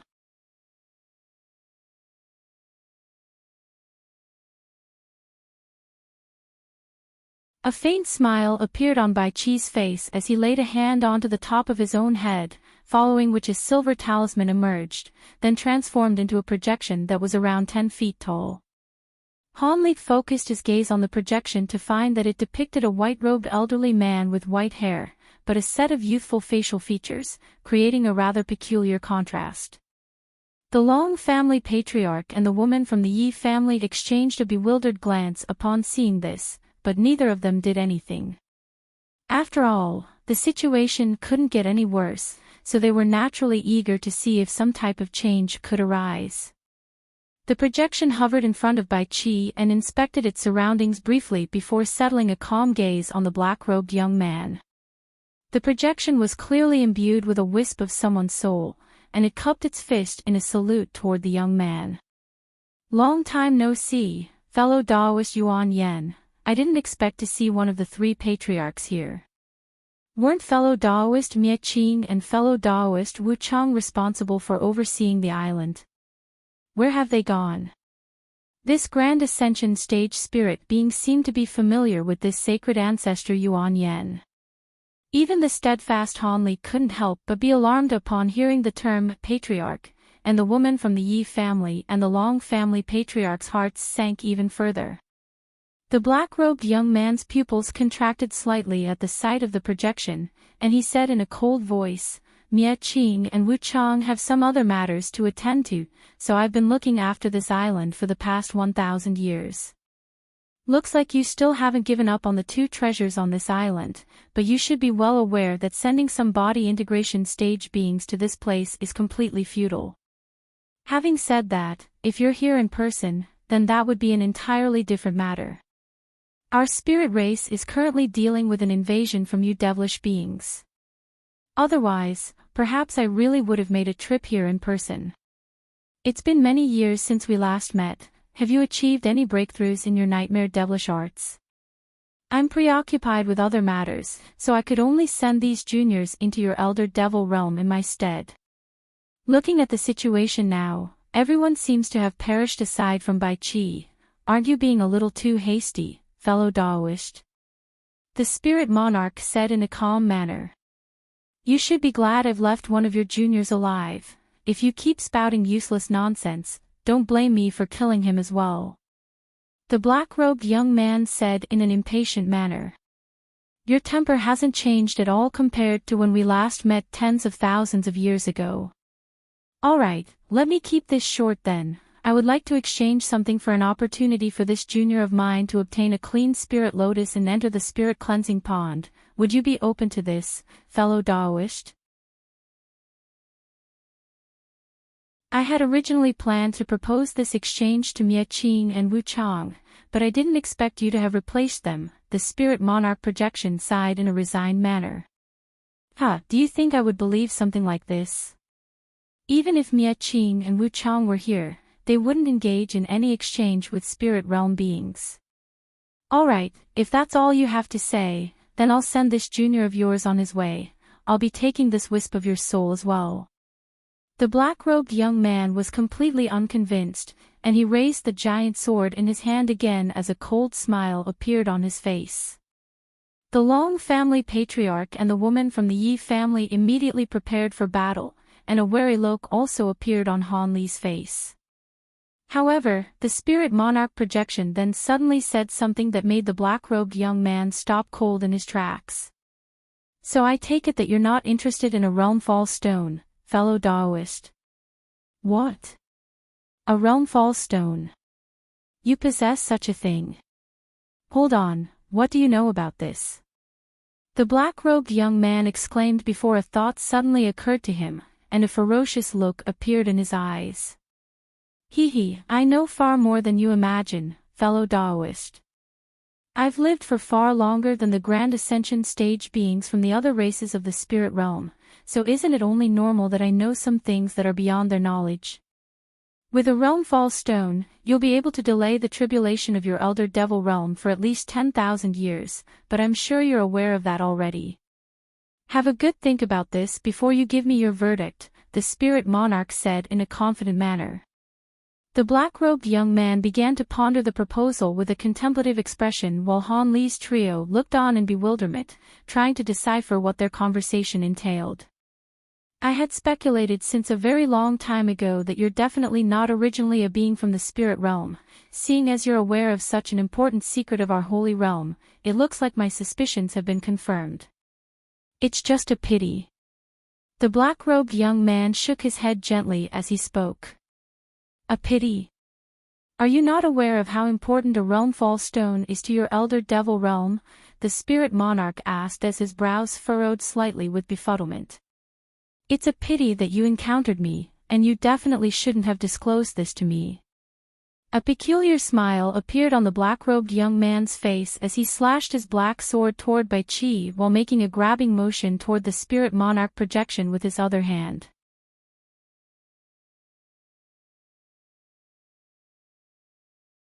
Another black crescent was unleashed by the giant sword, and spatial fluctuations erupted as countless black threads instantly appeared around Bai Qi before converging toward him. At the same time, an inky black devilish hand appeared above the spirit monarch projection before swooping down with devastating force. Bai Qi clearly hadn't expected sacred ancestor Yuan Yan to suddenly attack, and his expression changed drastically as he released a layer of protective white light around his own body while expelling a small dark green shield out of his mouth. As soon as the shield emerged, it swelled to around 100 feet in size, and green light flashed over its surface as a giant turtle projection emerged, shielding Bai Qi behind itself. Additionally, a loud bell chime rang out as a huge silver bell flew out of Bai Qi's body. The ball was around 10 feet in size with an extremely bright surface that was riddled with countless silver runes. The bell tolled, and layers of silver patterns surged forth from its surface in a frenzy. In this dire situation, Bai Qi had revealed his true form in an attempt to withstand the oncoming attack. However, just because Han Li was able to survive an attack from the Black Devil dagger didn't mean that Bai Qi was capable of doing the same. The black threads converged like lightning, instantly tearing through the silver patterns and giant turtle projection with ease. After that, all of the black threads vanished into thin air, immediately following which countless specks of black light erupted over the surface of the silver bell. Bai Qi didn't even get a chance to cry out before his true body was sliced into countless pieces. As for the spirit monarch projection, even though it contained a wisp of a grand ascension stage being's soul, it possessed no magic power whatsoever, so it was also instantly destroyed by the black devilish claw. Han Li and the others were all completely rooted to the spot by this sudden turn of events. The black-robed young man swept a sleeve toward the fragments of Bai Qi's body, and a burst of black light swept forth, drawing several storage bracelets into his grasp in a flash. He quickly assessed the contents of the storage bracelets with his spiritual sense, upon which his expression darkened significantly. As expected, that old bastard didn't give the Realmfall Stone to any of these juniors of his. After arriving at this conclusion, the black-robed young man turned toward Han Li's trio with a hint of killing intent in his eyes. Which one of you has the Realmfall Stone? If you hand it over, I can spare your life. Han Li and the others exchanged a bewildered glance upon hearing this. I'm afraid you're mistaken, senior. Even our fellow Taoists of the spirit race don't have what you're looking for. How could it possibly be in our possession? Han Li sighed in a resigned manner. Sacred Ancestor Yuan Yen had already anticipated this answer, but he was still infuriated nonetheless. In that case, there's no need for me to keep you three around any longer. You can all disappear. As soon as his voice trailed off, he abruptly raised his giant black sword before slashing it upward. Black runes immediately appeared on the surface of the black sword, and an inky black sword projection swept up into the air. Stop him. He's trying to break through the restriction to draw devilish qi into this place, the Long family patriarch yelled as he immediately raised a hand, sending 3 small golden tridents hurtling through the air. As soon as the tridents emerged, they transformed into 3 streaks of golden light, which released a burst of enormous force that weighed directly down upon the black sword projection from above. A resounding boom rang out, and the sword projection only faltered for a split second before slicing through the golden light, breaking the 3 tridents into 6 pieces, all of which plummeted down from the heavens. However, during this split-second delay, a crimson bead that was enveloped in 5-colored light had flown through the air before striking the sword projection with tremendous force. The woman from the Yi family had also summoned a disposable treasure that she had been unwilling to use before this. The crimson bead crashed into the sword projection with a dull thump, following which a crimson fiery cloud that was around an acre in size erupted forth, staining the entire sky a bright red. Within the fiery cloud were countless golden and silver threads, and the surrounding temperature instantly began to spike at an alarming rate. Even the pond down below was beginning to bubble and churn. It was as if the entire spirit trapping were about to be set alight. Nirvana bead. Han Li exclaimed in a surprised manner. This was a vastly renowned treasure even in the context of the entire spirit realm, and it could only be refined through the use of a secret technique by someone with a true spirit bloodline, thereby imbuing the bead with a wisp of nirvana flames. True spirit blood had to be expended to refine the treasure, and the nirvana flames was a type of fire that only some fire attribute true spirit beings possessed, so it was naturally extremely fearsome. Even though this was the first time Han Li had ever seen such a treasure, he was confident that the average late body integration stage being wouldn't be able to withstand these nirvana flames. This was most likely one of the most powerful trump cards that the woman from the Yi family had retained, but it was yet to be seen whether it would actually be effective against the sword projection unleashed by the Black Devil dagger. At the same time, the 2 extreme mountains that Han Li was holding were beginning to emit a faint buzzing sound. All of a sudden, arcs of golden lightning sprang out of his giant ape body, and they intertwined to form a massive net around him. The black-robed young man's expression changed slightly at the sight of the nirvana flames, and a layer of translucent black light suddenly appeared over the surface of his giant sword as he injected more magic power into it. A sharp screeching sound rang out from the sword projection up above, and it pierced through the crimson fiery cloud with unstoppable force before rising up toward the green light barrier. The sword projection was slightly thinner than when it had been first released, but it had become even more fearsome following that influx of magic power. Right at this moment, spatial fluctuations erupted beneath the green light barrier, and Hanli abruptly appeared with golden lightning surging all over his massive ape body. As soon as he emerged, he let loose a thunderous roar before hurling his two extreme mountains viciously toward the rising sword projection. With his current late body integration stage cultivation base, he possessed extraordinary strength in his giant mountain ape form, and the extreme mountains were sent crashing downward at an astonishing speed. The world's origin chi in the wake of the two mountains churned violently, and countless cracks appeared in the nearby space, as if it were about to be torn apart. The black sword projection clashed with the pair of extreme mountains, and two resounding booms rang out in unison. Two bursts of incredibly tremendous force surged out of the pair of extreme mountains in a frenzy, and the entire sword projection was shattered amid an anguished wail, then disintegrated into specks of black light. Thus, the two extreme mountains were able to continue crashing down toward the black-robed young man without any further impediment. That's a very powerful body refinement technique. It seems to be related to the devilish arts of Elder Devil Realm as well. However, you're a fool if you think it'll work against me, the black-robed young man chuckled coldly. Immediately thereafter, he clenched his spare hand into a fist, then unleashed two punches up into the air in succession. Two fist projections erupted forth almost in complete unison, then struck the pair of extreme mountains with unerring accuracy. Two resounding booms rang out, and the pair of extreme mountains were stopped cold in their tracks before suddenly flying back up toward Hanli. Hanli was very alarmed by this, and his giant ape arms instantly expanded drastically in size before he thrust his palms down toward the two extreme mountains from above. As soon as his hands came into contact with the pair of extreme mountains, he let loose a low roar, and his enormous body was forced back around a dozen steps.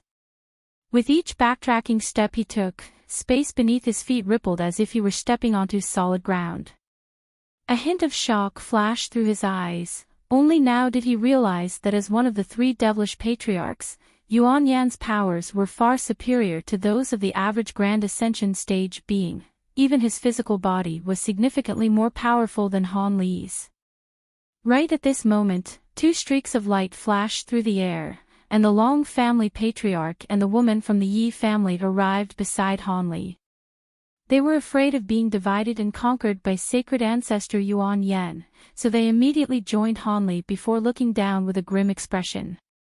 At this point, it was clear to them that Han Li was the only one who could offer some true resistance, and they could only assist him where possible.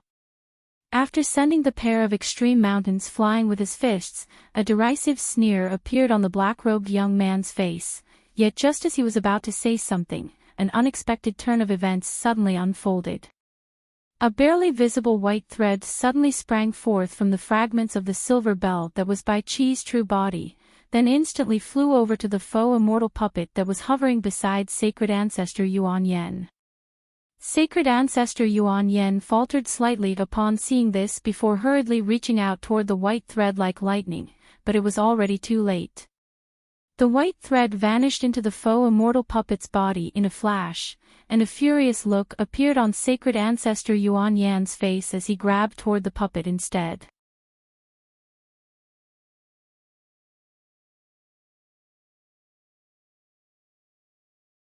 Right at this moment, the giant sword projection also reached the puppet before releasing countless streaks of black sword chi that immediately inundated the faux immortal puppet. Judging from the fearsome power the black devil dagger had displayed, it seemed that the faux immortal puppet was going to be instantly torn into shreds. However, in the next instant, a cold harumph suddenly rang out as a burst of green light erupted forth. Immediately thereafter, two large green hands reached out of the green light without any warning before forcibly parting the streaks of black sword chi. The sword chi struck the pair of hands, but were completely unable to harm them. The streak of black light also struck one of the green hands amid a sharp screeching sound, and a metallic clang rang out as the black spike was repelled, while the green hand continued to remain completely unscathed. Sacred Ancestor Yuan Yan's expression darkened slightly upon seeing this, and he didn't unleash any further attacks as he looked on with a cold gaze. The black sword Qi was quickly destroyed by the pair of green hands, following which a humanoid figure slowly emerged out of the green light. It was none other than the foe immortal puppet. However, its appearance had changed drastically. The silver spiritual patterns on its face had turned a dark green color, and they were writhing over the puppet's skin, creating a very unsettling sight to behold. The puppet slowly withdrew its green hands, then cast its gaze toward the black-robed young man in a completely expressionless manner. You managed to secure a drop of heavenly fortune elixir, yet you used it on a mere foe immortal puppet. Don't you think that's a massive waste? Sacred Ancestor Yuan Yan asked with incredulity in his voice.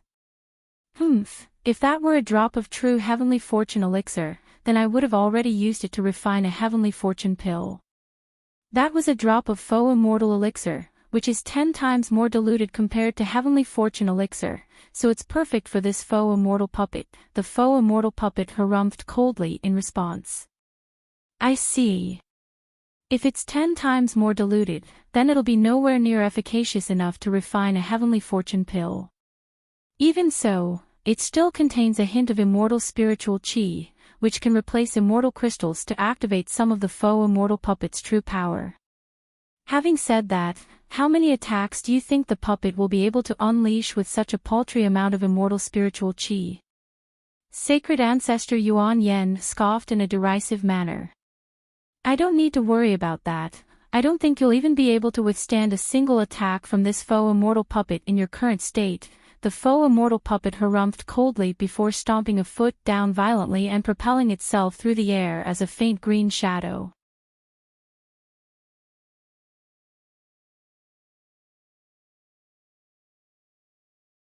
All of a sudden, the world's origin qi on the entire island began to tremor violently, and countless fist-sized balls of five-colored light appeared in the air above the pond before surging into the foe immortal puppet's body in a frenzy. The dark green spiritual patterns on the surface of the foe immortal puppet's body immediately began to thicken and writhe violently like countless dark green snakes. A vicious look appeared in the foe immortal puppet's eyes, and it suddenly uttered the word, explode. In the next instant, an extremely violent aura erupted out of the thick dark green spiritual patterns. A series of twisted cracks instantly appeared over the foe immortal puppet's body, from within which scintillating light erupted forth. A resounding boom rang out, and a five-colored sun appeared in mid-air, instantly inundating the foe immortal puppet. A hint of fear appeared in the black-robed young man's eyes for the very first time upon seeing this, and he hurriedly shot back, leaving a trail of afterimages in his wake. The giant devilish toad projection behind him also released the foe immortal puppet and withdrew its golden tongue at an incredible speed. The tongue then swept violently through the air, creating countless tongue projections that formed a massive net to protect the black-robed young man.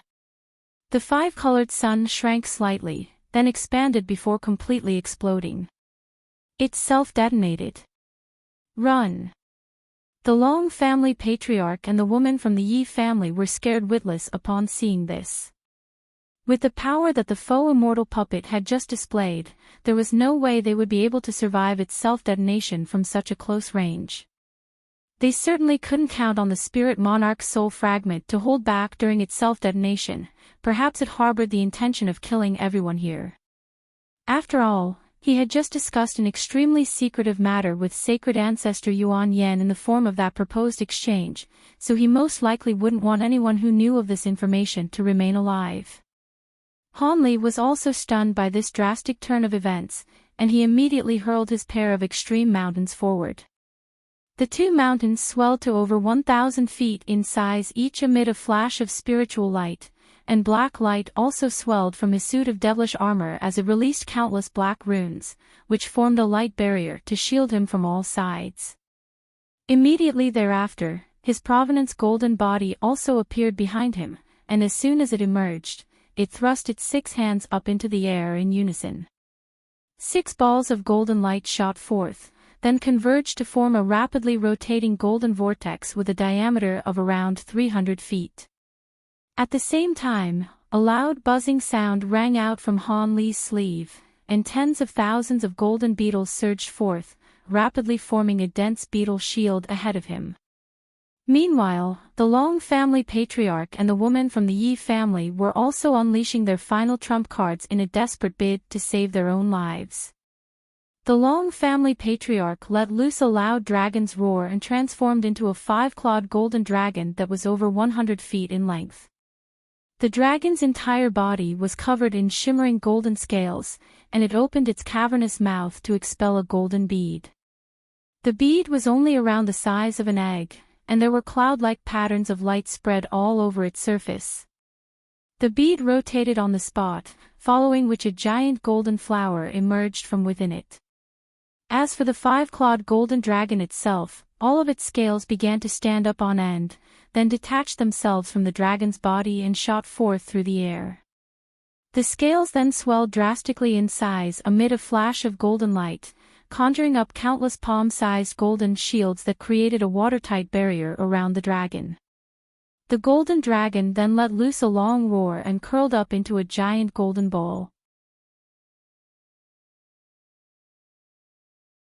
Sacred Ancestor Yuan Yen was staring intently at the rapidly shrinking spatial rift with a look of thunderous fury etched on his face. It had been countless years since he had sustained this much damage in a battle, and the most frustrating thing was that the culprit wasn't even in the Elder Devil realm, so there was no avenue through which he could vent his fury. All of a sudden, he swept his giant sword viciously through the air, unleashing an inky black sword projection that was over 1,000 feet in length. The sword projection struck the spatial rift amid a resounding boom, completely erasing it from existence. However, that was clearly not enough to assuage the fury in his heart, and he cast an enraged gaze toward Han Li and the others, upon which he was completely rooted to the spot. There was currently only a single lonesome figure situated in that direction with his arm raised in front of himself as a shield.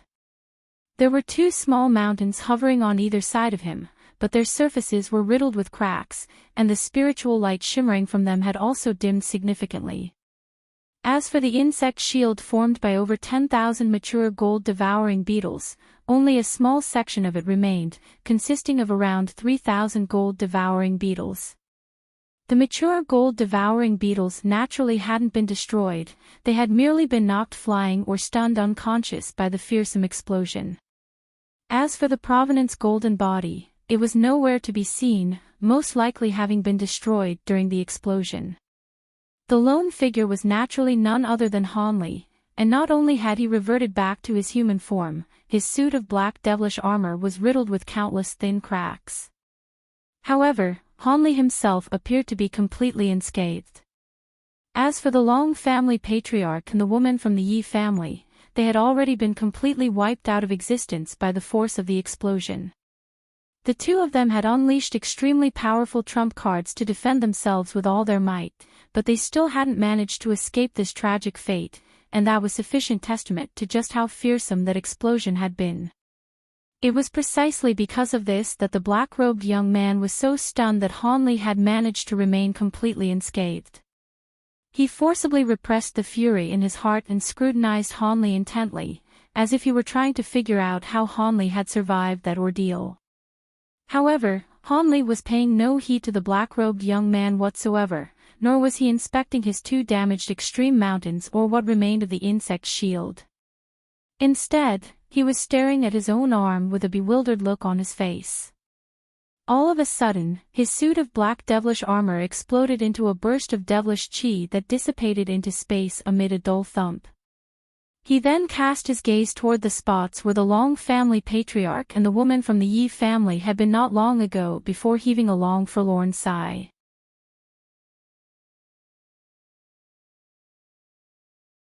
The 3-headed devilish toad projection that the black-robed young man had summoned had also disappeared, and it was unclear whether it had been destroyed during the explosion or withdrawn just in the nick of time. The black-robed young man glanced at his own rapidly healing wounds, then cast a cold gaze toward Hanli. I didn't think that a mere body integration stage being would be able to survive that explosion. Looks like I underestimated you. However, all of your companions are dead, and you're going to be no exception. I'll be taking your life in person. If I'm not mistaken, you've expended far more energy than I have to survive that explosion. On top of that, you have to regenerate from your injuries, so you most likely possess less than a third of your original magic power, Hanli replied in a calm manner. So what? Do you really think you'll be able to survive on your own against my Black Devil dagger? On top of that, the restriction above this valley has already been destroyed, so I'm able to absorb much more devilish chi from the outside world. The black-robed young man chuckled coldly as he suddenly slashed his giant black sword upward. An inky black sword projection that was over 1,000 feet in length immediately swept upward with unstoppable force, and Han Li's heart jolted upon seeing this as he quickly made a hand seal, upon which the Provenance golden body appeared behind him again. Immediately thereafter, he switched to a different hand seal as if he were about to do something, but right at this moment, a delightful female voice rang out nearby. You're still just as conceited as ever, fellow Yuan Yen. I'm currently also on this island. Are you planning to kill me as well? As soon as the voice trailed off, a pink flower petal appeared in the air above the black sword projection, then transformed into a giant pink flower that was around an acre in size. A rich floral aroma wafted through the air, and countless pink runes surged out of the huge flower. The massive sword projection was then drawn into the giant flower, which flashed erratically a few times before shrinking down to only several tens of feet in size. The flower's petals tremored slightly, and spatial fluctuations erupted at the center of the flower, following which a pair of humanoid figures emerged. This was a stunning regal beauty in a white dress and a hideous burly black-armored man. They were none other than sacred ancestor Bao Hua and Hei Yi. Bao Hua. Sacred ancestor Yuan Yen exclaimed as his calm facade immediately cracked, and a hint of fear flashed through his eyes. Looks like you haven't forgotten me. It's been many years since we last met, yet your cultivation base hasn't progressed in the slightest. I presume you're still trying to nurture that spirit medicine, sacred ancestor Bao Hua said in a calm voice. Han Li's expression changed slightly at the sight of the sacred ancestor Bao Hua, and after a brief moment of contemplation, he decided to stop what he was doing and observe the unfolding situation. Ever since he had entered the Elder Devil realm, he had constantly felt like he and his companions were being watched. However, he was unable to detect anything with his spirit eyes and spiritual sense, and no one else had sensed anything, so he could only set the matter aside. Now that sacred ancestor Bao Hua had suddenly appeared, everything made sense. Sacred ancestor Yuan Yen stared intently at sacred ancestor Bao Hua, and after a long while, he finally said with a dark expression, "When did you come here? I must commend you for your courage in venturing into our holy realm." "Why wouldn't I dare to enter our holy realm? Do you think I'd be afraid that you and Lu Ji would join forces against me? I was already on the island before you arrived, and I was treated to quite a good show," sacred ancestor Bao Hua replied in a calm voice as she tucked a few strands of stray hair behind her ear. "So you colluded with these spirit realm beings and came here with them," sacred ancestor Yuan Yen concluded. "I wouldn't say colluded, I simply followed them here. However, even I didn't think that they would have a faux immortal puppet and 2 wisps of the spirit monarch's soul. It appears I made the right decision to come here. I'm now in a prime position to capitalize on your injuries," Bao Hua said in an indifferent manner. Do you think I would have been wounded by that explosion if it weren't for the fact that we're on the Bitter Spirit Island? There's no need to try and bluff me, Bao Hua. I personally planted that nightmare blood curse on you all those years ago. Even if with your true devil physique, there's no way you could have returned to your full power. At the very most, you only possess 20% to 30% of your former powers. Besides, even if you're at the height of your powers, you still wouldn't be able to kill me, the black-robed young man harumphed coldly. You're right. Not only did I fall prey to Lu Ji's sinister ploy, I was afflicted by your nightmare blood curse as well, and I had to sacrifice most of my magic power to repress my injuries, but do you really think I would have appeared here without anything up my sleeve? Bao Hua asked in a calm voice. Even if you have some kind of trump card that can potentially kill me, don't forget that the nightmare arts I'm cultivating allows me to attain 7 drops of soul blood. Even if this main soul were to be destroyed, one of the other drops of soul blood would automatically transform into my main soul, so your efforts will still be futile, Sacred Ancestor Yuan Yen said as a vicious look appeared in his eyes. However, despite what he was saying, it was clear that he was extremely wary of Bao Hua. It would indeed be impossible for me to kill all of your drops of soul blood, but losing your main soul would be a significant setback for you. What chance do you think you'll have of successfully transcending your next tribulation? Bao Hua asked with a faint smile. If I'm unable to transcend my next tribulation because of you, I'll make sure to bring you down with me. If worse comes to worst, I'll just descend into the spirit realm with my true body and hunt you down to all corners of the realm, the black-robed young man roared as his composure began to crack. Descend into the spirit realm with your true body. You sure make it sound simple. Aren't you afraid that those old monsters of the spirit realm would join forces to destroy you? If it were that easy to descend into the spirit realm with our true bodies, I would have done so long ago, Bao Hua said with a derisive look in her eyes. I'm afraid you're mistaken there, Bao Hua. Just because you were unable to accomplish this back when you were one of the 3 patriarchs doesn't mean that the current patriarchs are bound by the same restrictions, Sacred Ancestor Yuan Yen chuckled coldly in response. Bao Hu's expression darkened slightly upon hearing this. Oh. So the 3 of you really have been up to something during all these years. In any case, that doesn't matter to me. I didn't enter our holy realm on this occasion for you anyway. At the root of the matter, Lu Ji is the only one that I have a vendetta against. You're just an accomplice at most. If I were in your shoes, I would have done the exact same thing, so prior to killing Lu Ji, I have no intention of facing you. Sacred Ancestor Yuan Yan's heart stirred slightly upon hearing this, but he still maintained a cold expression as he asked, Are you being serious? At my peak, my powers were superior to yours, but in my current state, killing you would expend too heavy a price, and it would be extremely detrimental to my recovery. I can swear a vow right here that I won't challenge you until I fully recover my magic power, Bao Hua replied. If that's the case, then why did you come here? Don't tell me you came here just to see me in this pitiful state, Sacred Ancestor asked in a perplexed manner. If you didn't have that black devil dagger, then perhaps I would consider changing my plans, but for now, I'm here for him, Bao Hua said as he pointed a finger toward Han Li. Han Li was listening intently to the conversation between the 2 devilish patriarchs, and his expression immediately changed drastically upon seeing Bao Hua point at him. The golden body behind him instantly appeared in front of him, and Han Li also raised a hand before spreading his fingers.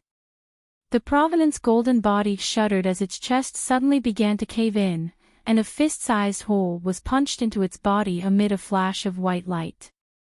An invisible attack had pierced right through it and was hurtling directly toward Han Li. Han Li immediately let loose a low roar as dark green light suddenly erupted from his arm, and he met the oncoming attack with his outstretched hand. An earth-shattering boom rang out, and a burst of violent energy fluctuations erupted in front of Han Li before surging forth in all directions. At the same time, gusts of fierce green winds were swept up in the surrounding area, and Bao Hua's brows furrowed slightly upon seeing this. She had used 80% of her current power in that attack, which was infinitely approaching the power of a Grand Ascension stage attack, yet Han Li had managed to withstand it head-on, and that was quite a surprise to her. In her eyes, Han Li did indeed possess some powerful treasures and abilities, but he should have already exhausted all of those resources to withstand the explosion of the foe immortal puppet, so she had thought that her attack would be able to kill him with ease. However, as a former member of the three devilish patriarchs, this naturally wasn't the extent of her abilities. All of a sudden, she flipped a hand over, and a translucent pink flower slowly emerged over her palm. She then cast her gaze toward Hanli and prepared to toss the flower toward him, but in the next instant, she suddenly froze on the spot as her expression changed drastically. At this point, the gusts of fierce green winds had dissipated, thereby revealing Hanli with his hand still outstretched. However, in that outstretched hand was a sword projection that was expanding and shrinking erratically.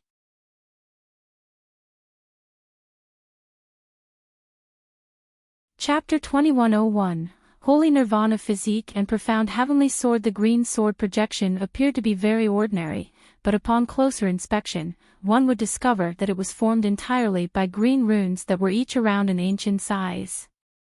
Furthermore, all of these runes had thin golden and silver patterns running along their surfaces, and the space near the sword projection was warping and blurring slightly. At the same time, a vast amount of the world's origin chi was being funneled into the green runes in a frenzy, and the indistinct sword projection was becoming clearer at a rapid rate that was discernible to the naked eye. Impossible. That's a profound heavenly treasure, the black-robed young man exclaimed with an incredulous expression. Judging from its aura, it's indeed a profound heavenly treasure, and it seems to be even more powerful than your black devil dagger. During my time in the spirit realm, I heard that a new third-ranked treasure had appeared on the chaotic myriad spirit roll, the profound heavenly spirit/sword, but no one had been able to find it. Looks like this is it. It seems that both of us have underestimated the human race, Bao Hua said as a serious look appeared on her face for the first time. Wait a minute, if the human race really has obtained a profound heavenly treasure, how could they possibly have given it to a body integration cultivator? Besides, without a grand ascension stage cultivation base as a bare minimum, there's no way anyone can even activate the profound heavenly treasure, Sacred Ancestor Yuan Yen said as he shook his head emphatically. Then how about you explain to me how he managed to withstand my sympathetic flower finger? Bao Hua asked with a cold smile. Perhaps he's only bluffing by drawing upon some of the profound heavenly treasure's aura, Sacred Ancestor Yuan Yen said in an unconfident manner. That seems to be somewhat plausible. How about you test out that theory, fellow Taoist Yuan Yen? Bao Hua asked with a smile. Hee, you're the one who's targeting him, this has nothing to do with me. If you want to verify the situation, then do it yourself, the black-robed young man refused without any hesitation. It sounds like you've given up on killing this man. You're not going to change your mind later on, are you? Bao Hua harumphed coldly. Rest assured, fellow Taoist Bao Hua, I won't interfere with this matter any further, Sacred Ancestor Yuan Yen replied in a decisive manner. Fine, I'll take your word for it. Now then, let me see if he's really able to activate that profound heavenly treasure or not. As soon as Bao Hua's voice trailed off, she rubbed her hands together, and the pink flower that she was holding vanished in a flash, only to be replaced by a thin pink branch. The branch was only around 2 feet in length, but it was completely translucent and had pink runes inscribed all over its surface. She held onto the branch with one hand before sweeping it toward Hanli from afar, and countless pink flower petals immediately emerged within a radius of several kilometers, then suddenly vanished into nothingness. Hanli's expression changed slightly upon seeing this, and immediately thereafter, pink light flashed in the air around him, following which countless flower petals re-emerged, then transformed into small translucent swords that shot forth toward him from all sides. Hanli's expression darkened slightly upon seeing this, but there was no fear in his eyes. He took a deep breath before suddenly chanting an incantation, and the green sword projection in his hand withdrew into his palm in a flash. Immediately thereafter, a burst of indescribably enormous sword intent erupted from Hanli's body, and a gigantic green sword projection that was over 1,000 feet in length erupted out of his arm. Han Li's entire body was instantly enveloped within the green sword projection, and the oncoming pink swords crashed into sword projection amid a rapid string of dull thumps, only to instantly melt away while the sword projection remained completely unscathed. Bao Hua wasn't surprised in the slightest to see this, and she gently waved her translucent branch through the air twice more. The number of pink swords in the air above the pond immediately began to multiply at a rapid rate before raining down upon the green sword projection in a torrential downpour. The green sword projection was imbued with incredible power, but the small pink swords were also far more powerful than the average flying sword. As the sustained assault continued, even the green sword projection was beginning to tremor slightly. A faint smile appeared on Bao Hua's face upon seeing this. She was confident that if Han Li could only use a small portion of the profound heavenly treasure's power, then there was no way that he would be able to withstand this wave of ferocious attacks. After all, she had injected her essential power into the attack, so it was no less fearsome than an attack from a profound heavenly treasure. Han Li looked on at the unfolding scene before his eyes from within the green sword projection, then cast his gaze toward his own arm, and a wry smile appeared on his face. In the next instant, a determined look surfaced in his eyes, and he laid a hand onto the top of his own head, upon which a golden nascent soul emerged. The nascent soul's facial features were identical to Han Li's, and it had several tens of miniature azure swords flying around it. The nascent soul made a hand seal, and a series of cries and roars rang out as 5 balls of golden light flew out of its body, transforming into 5 projections, which consisted of a giant ape, a rainbow phoenix, a silver bird, a 5-colored peacock, and a golden dragon. The nascent soul swept a hand through the air without any hesitation, and the 5 true spirit projections vanished into its body in a flash. A burst of piercing golden light erupted from the nascent soul's body amid a resounding boom, and after the golden light faded, a burly humanoid figure with 3 heads and 6 arms had taken the place of Han Li and the nascent soul. The humanoid figure's entire body was of a shimmering golden color, and there was a layer of golden scales over its skin. There was also an azure horn on his head and an inky black demonic eye on its glabella. The humanoid figure turned toward Bao Hu with a cold expression, revealing its facial features to be identical to those of Han Li. However, its eyes were completely emotionless and its appearance was very unsettling to behold.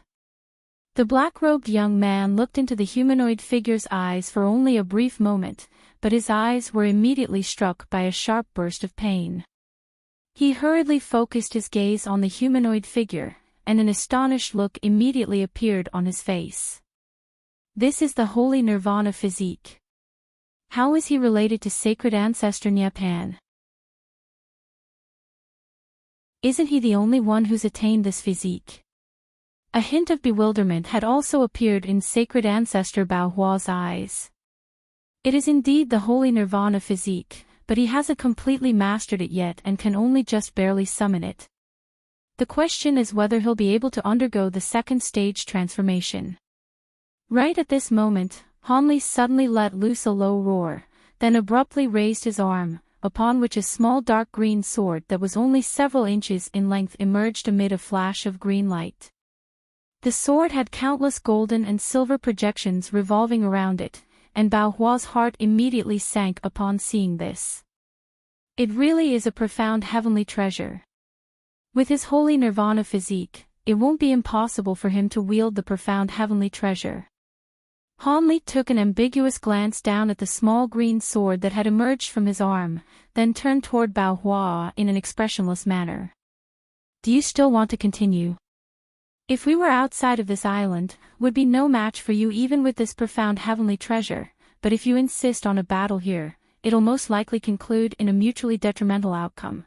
Are you really determined to go through with this? This seems to be the first time that I've ever seen you, so surely you have no reason to challenge me to a battle to the death.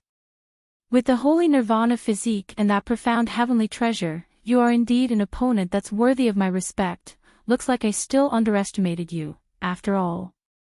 Alright, our battle can conclude here, but you have to give me a certain item, sacred ancestor Bao Hua, as a breathtaking smile suddenly appeared on her face. Han Li faltered slightly upon hearing this before asking, "What item are you referring to, senior?" Bao Hua paused momentarily before transmitting her voice to Han Li, clearly wanting to keep sacred ancestor Yuan Yen out of this conversation. "I don't know exactly what it is, but it's most likely a spirit medicine." The black-robed young man's expression changed slightly upon seeing this, but he merely crossed his arms with a cold smile and made no attempt to intervene. Han Li was rather taken aback by this request, but his expression remained unchanged as he also transmitted his voice in response. "With your powers, what kind of spirit medicine would be beyond your grasp? Why are you looking for a spirit medicine from me? You don't need to know the reasons behind my actions. All you need to know is that you possess the spirit medicine that I'm searching for, and that's why I followed you all the way here," Bao Hua replied. "In that case, why didn't you attack me and my companions earlier? Surely we pose no threat to you in your eyes," Han Li asked in a puzzled manner. "That's because I was previously unable to confirm whether you were the one that possessed that spirit medicine. Now that everyone else is dead, it can only be you," Bao Hua replied with a faint smile.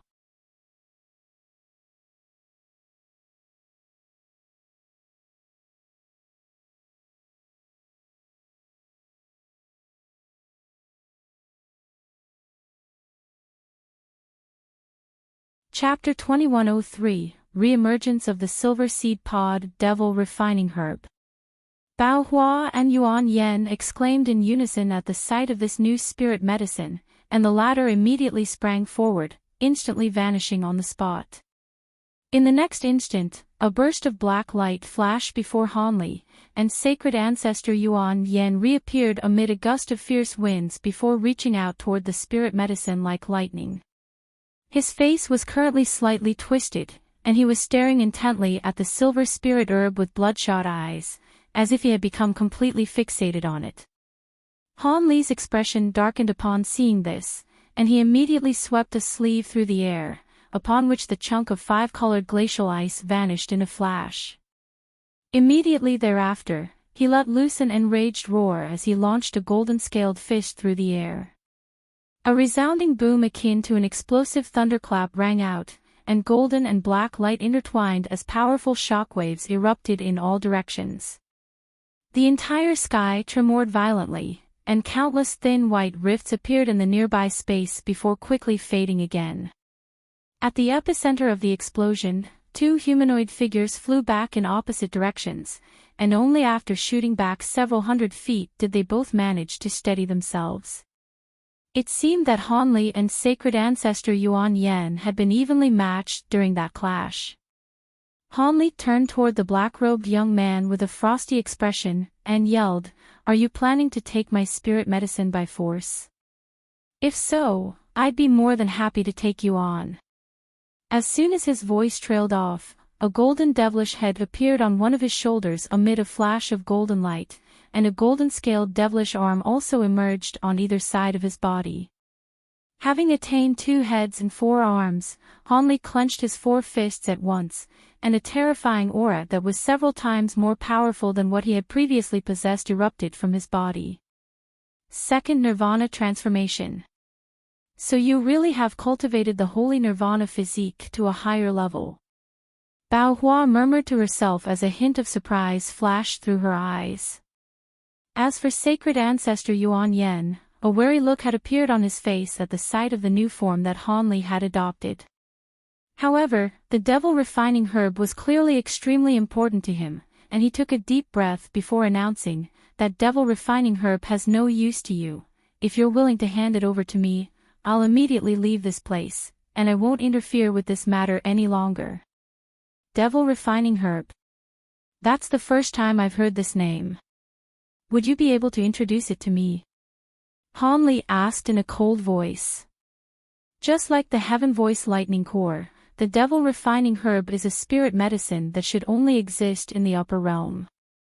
As for its effect, just as fellow Taoist Yuan Yen said, it's only useful to devilish beings like us. However, due to certain reasons, this herb is far more important to fellow Taoist Yuan Yen than it is to me. It's a vital factor behind whether fellow Taoist Yuan Yen will be able to take that final step in the future. He's been attempting to nurture a devil refining herb for many years using several other types of similar spirit medicines, but he's still yet to. That's enough, Bao Hua. A furious look appeared on the black-robed young man's face as he cut off Bao Hua before she could elaborate any further. Bao Hua merely glanced at him with a faint smile before falling silent. I see. A contemplative look appeared on Han Li's face. Seeing as Bao Hua has already revealed everything to you, I'll admit it, this devil refining herb is something that I'm determined to obtain. If you're unwilling to give it to me, I'm going to keep you here for the rest of eternity even if I have to sacrifice my main soul to do so, the black-robed young man said with a fierce expression.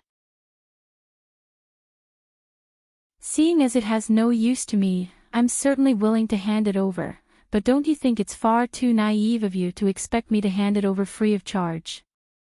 Han Li asked in an indifferent manner. The black-robed young man was ecstatic to hear this. I'm willing to give you anything in exchange for that herb. I may be a devilish patriarch, but I have many treasures that are definitely extremely sought after by human cultivators like you.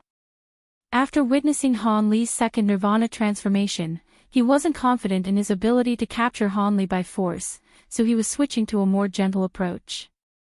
We'll discuss this later. I still haven't completed my exchange with Senior Bao Hua yet, Han Li chuckled in an ambiguous manner. Sacred Ancestor Yuan Yen hesitated momentarily before nodding in response. All right, I'll wait for you to take care of this matter first. Senior Bao Hua, I'm afraid I do not have many more spirit medicines to show you. If I don't possess the spirit medicine you're searching for, then there's nothing I can do, Han Li said as he turned toward Bao Hua. Bring out what you have, we'll take things one step at a time, Bao Hua replied in a calm manner. Han Li didn't waste any more time with words and swept a sleeve through the air to release a blue jade vial amid a flash of blue light. He tossed the vial forward, then rapidly flicked his fingers toward it in succession, sending a string of incantation seals vanishing into the vial in a flash.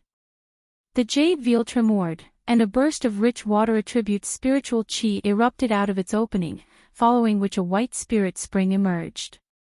The spring was quite small, but at its center sat a fist-sized silver lotus seed pod, and a silver lotus root that was around as thick as an infant's arm.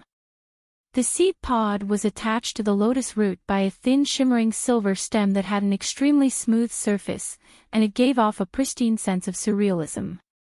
After releasing the contents of the vial, Han Li cast his gaze toward Bao Hua to find that her composed expression had been completely replaced by one of elation. Even though she hadn't said anything, her reaction told the entire story. He then cast his gaze toward the sacred ancestor Yuan Yen to find that the latter was appraising the silver seed pod and lotus root with a perplexed expression, clearly unfamiliar with what they were. Thus, Han Li turned back to Bao Hua and said, "Looks like this is what you're searching for. Would you be able to enlighten me by telling me its name?" Bao Hua finally shifted her gaze away from the silver lotus seed pod before turning to Han Li. "What's the point in asking questions if you don't even know its name? As I suspected, you really do have the spirit medicine that I want. Having said that, it doesn't appear that you're going to just hand it over to me. These spirit medicines are most likely all from the true immortal realm, and even though I don't know what they are, I'm sure you won't be able to find any replicas in the spirit realm and elder devil realm. If you were in my place, would you be willing to hand one over so easily? Besides, I only said that I would show you the spirit medicines I have. I never promised to give one to you," Han Li replied in a calm manner. Bao Hua wasn't surprised in the slightest to hear this, and she said with a confident smile, "All right, what conditions do you have?" "I possess some treasures and cultivation arts that I've obtained from some old geezers from the spirit realm. I also possess some true spirit bloods and pills that are extremely useful to body integration cultivators. Unfortunately, the cultivation arts we're using are different, so the experiences and insights I derived from my breakthrough to the Grand Ascension stage wouldn't be of much use to you, but I would certainly be willing to give them to you. There are true spirit bloods in your possession. Hanli wasn't interested in the other items that she had listed, but this one immediately caught his attention. That's right. I've encountered some true spirits in the past, and I've managed to obtain some true spirit bloods from them.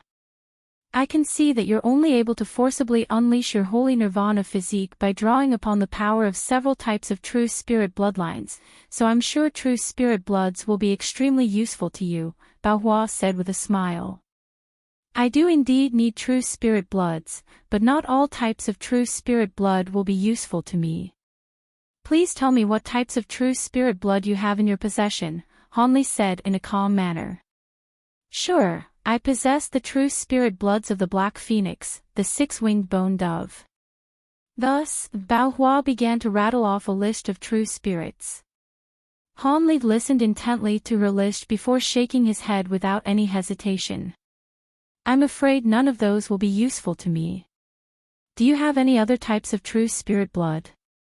Bao Hua's smile stiffened slightly upon hearing this, and she shook her head in response. I have some Heavenly Phoenix true blood, but you already possess that, so I assume it won't be of any interest to you. As for everything else, I've already used them up. How about you take a look at the pills in my collection instead? There's no need for that. I ventured into the Elder Devil realm solely for the spirit cleansing pond and clean spirit lotus. As long as you allow me to access those two things, I'll hand over this spirit medicine to you.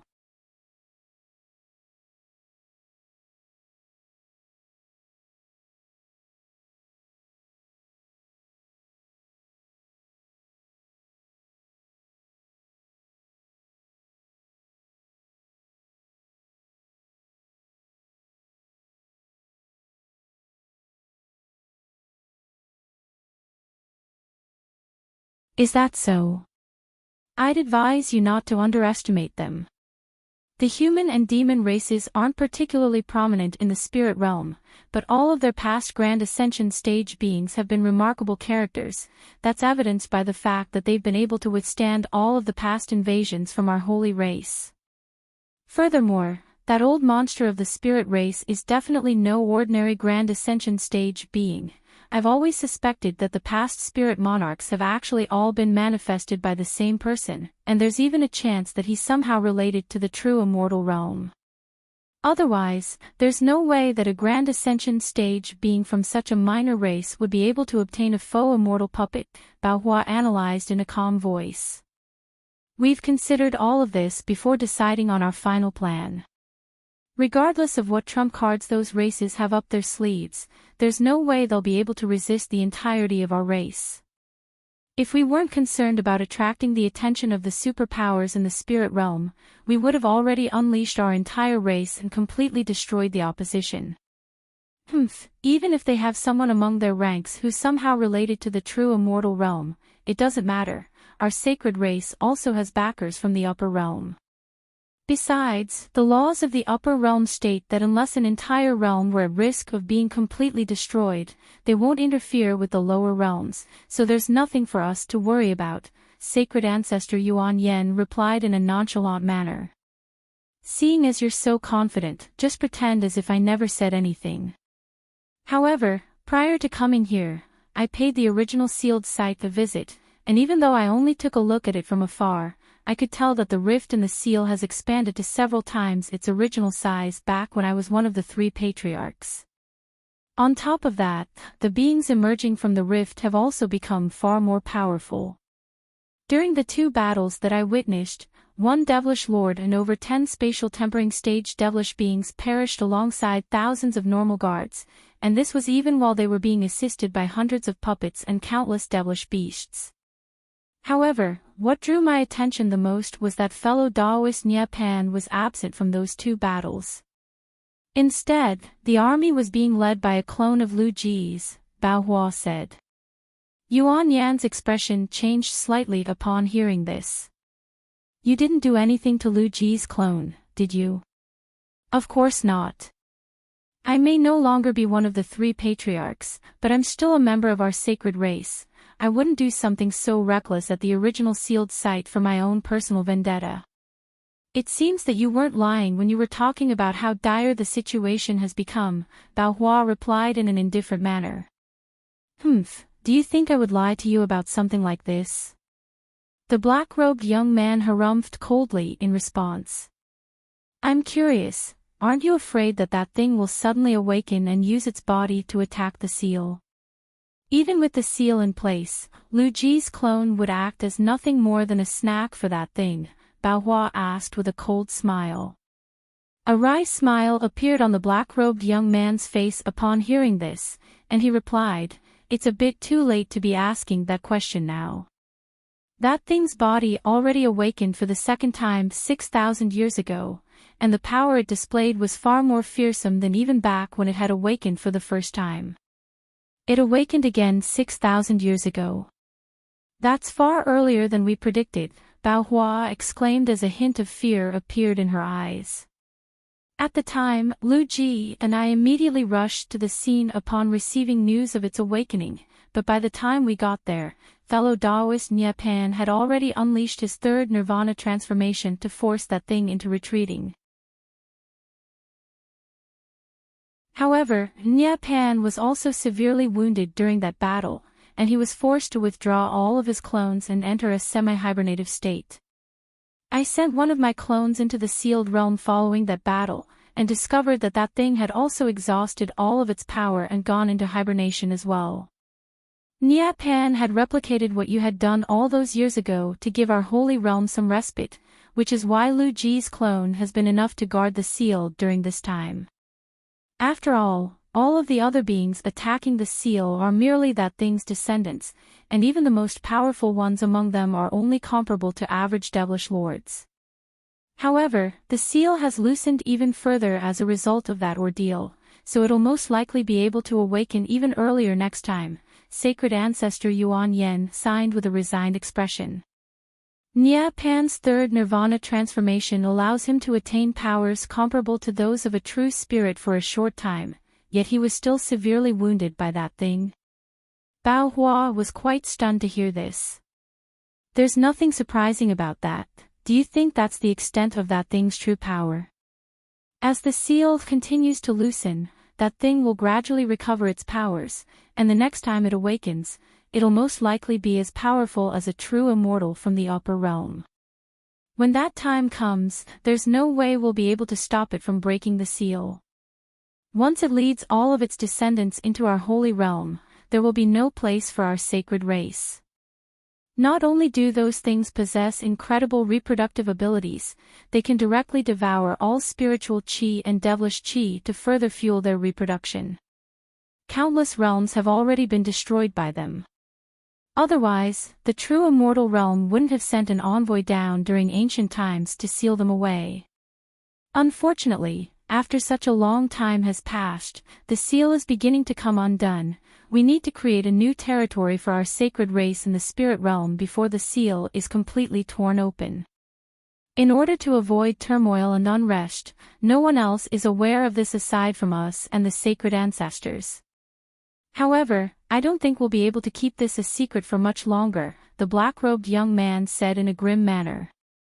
I'm already quite surprised that you've managed to keep this a secret for so long. I'm sure there are some dissenting voices in our holy realm, right? Bao Hua said. Of course there are. The most outspoken ones are those bastards from the Beast Lord Palace, Sacred Ancestor Yuan Yen harumphed coldly in response. Oh. That's rather strange. Nye Pan may be hibernating right now, but you and Lu Ji aren't exactly pushovers either. Why haven't you stamped them out already? Bao Hua asked with a perplexed expression.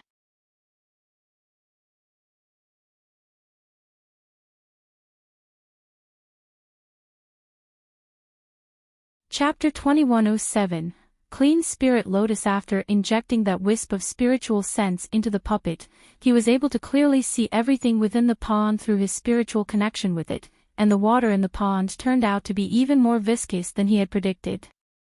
After diving to a depth of around 30 feet, a burst of repelling force suddenly erupted from the bottom of the lake, and an enormous compressional force also converged from all sides, making it extremely difficult for the puppet to descend any further. After diving down by roughly 10 more feet, the repelling and compressional force became several times more powerful, and the puppet was stopped cold in its tracks. At the same time, a string of loud cracks and pops rang out from the puppet's body, indicating that it was about to be crushed to a pulp at any moment. Hanli swept the fragment of his spiritual sense through the surrounding area, but detected nothing aside from the water in the pond. His brows furrowed slightly as he stood in the air above the pond, and the giant wolf puppet gradually began to swim through the pond at the same depth at his behest. It was moving extremely slowly, but the pond was over just 1,000 feet in size, so the puppet managed to scour through it after only around 15 minutes, but it still didn't discover anything. Hanli paused momentarily before waving a hand toward the pond, and the giant wolf puppet emerged. At the same time, a ball of white light flew out of it before vanishing into his body in a flash. Hanli gave the puppet a brief inspection, then stowed it away after determining that there was nothing amiss about it. Of course, he wasn't about to give up just like that. As soon as the giant wolf puppet was stowed away, he raised a hand to release a black spirit beast bracelet. Golden light flashed from the bracelet, and over 100 huge beetles flew out of it. These were none other than his mature gold-devouring beetles. Hanli then immediately made a hand seal, and a burst of white light emerged from his glabella before splitting up into over 100 translucent white threads, each of which plunged into a golden beetle with unerring accuracy. All of the beetles surged forth at once, plunging into the pond as balls of golden light before quickly diving into its depths. The gold-devouring beetles possessed virtually indestructible bodies and incredible strength, so they would definitely be able to descend further than the giant wolf puppet had. Mere moments later, the gold-devouring beetles had descended to a depth of around 80 feet, and only then were they beginning to slow down slightly. However, the bottom of the pond was still nowhere in sight. Hanli's expression changed slightly upon detecting this, and he began to consider using his purple-striped gold-devouring beetles. However, right as the gold-devouring beetles descended arduously to a depth of around 100 feet, an elated look finally appeared on his face. A patch of white sand had finally become visible at this depth, and Hanli immediately instructed his gold-devouring beetles to split up and search through the area. Soon, they discovered 7 lotus flowers in 2 secluded corners of the pond. Each flower was around a foot tall, and their stems were as translucent as crystals. There were also countless translucent threads that could be seen throughout the stem and the entirety of the flowers. Among the 7 flowers, 3 of them were only fist-sized flower buds, while another 3 had less than half of their petals unfurled, and there was only 1 flower that was actually in full bloom. The lotus flowers that were yet to fully blossom were all of a mundane yellow color, while the single flower that was in full bloom was of a fleshy red color with patterns that resembled blood vessels and meridians running along its surface, creating a very intriguing sight to behold. Not only was Hanli not disappointed by this, he was ecstatic. There was very little information about the spirit cleansing pond and clean spirit lotus circulating in the spirit realm, but seeing as he had taken such a huge risk to venture into the elder devil realm, he had naturally done everything in his power to gather as much information as possible. According to the information he had accrued, the clean spirit lotus was something that could only be born in the spirit cleansing pond, and before it fully blossomed, it wouldn't be much more useful than an ordinary spirit medicine. However, when it did develop into full bloom, it would be able to maintain that state for 1,000 years. If no one picked it during that time, then it would slowly transform into pure spiritual chi that fused into the spirit cleansing pond. After that, it would take several thousand years for one to blossom again. As such, prior to entering the spirit cleansing pond, no one could guarantee that they would definitely be able to encounter a clean spirit lotus that was in full bloom.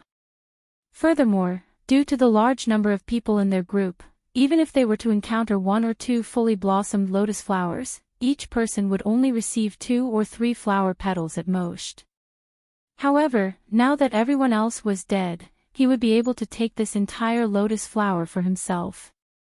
Hanli forcibly repressed the elation in his own heart as he instructed his gold-devouring beetles to search through the rest of the spirit-cleansing pond, but they didn't find any other spirit medicines aside from these clean spirit lotuses. This was no surprise considering that the fearsome pressure of the pond would make it impossible for normal spirit medicines to survive. Furthermore, the spiritual power in the pond was far too pure compared to that of the outside world, so if other spirit medicine seeds were to fall into the pond, they would immediately self-detonate. Just as these thoughts were flashing through Han Li's mind, the gold-devouring beetles that he had sent into the pond suddenly became very excited. Han Li hurriedly cast these errant thoughts aside and immediately began to inspect the beetles with his spiritual sense, upon which his expression changed drastically. He quickly instructed one of the gold-devouring beetles to emerge from the pond, and it obliged in a rather reluctant manner. As soon as the beetle flew out of the water, Han Li began to carefully inspect it. On the surface, it didn't appear to be any different from the other beetles, but its aura seemed to have undergone a certain change. It wasn't purely weaker or more powerful, it was more like a fundamental change. Han Li's brows furrowed tightly, and a thought suddenly occurred to him as blue light flashed within his eyes. In the next instant, a stunned look appeared on his face. With his spirit eyes, he was able to detect that some white patterns that were undetectable to the naked eye had appeared on the beetle's golden shell.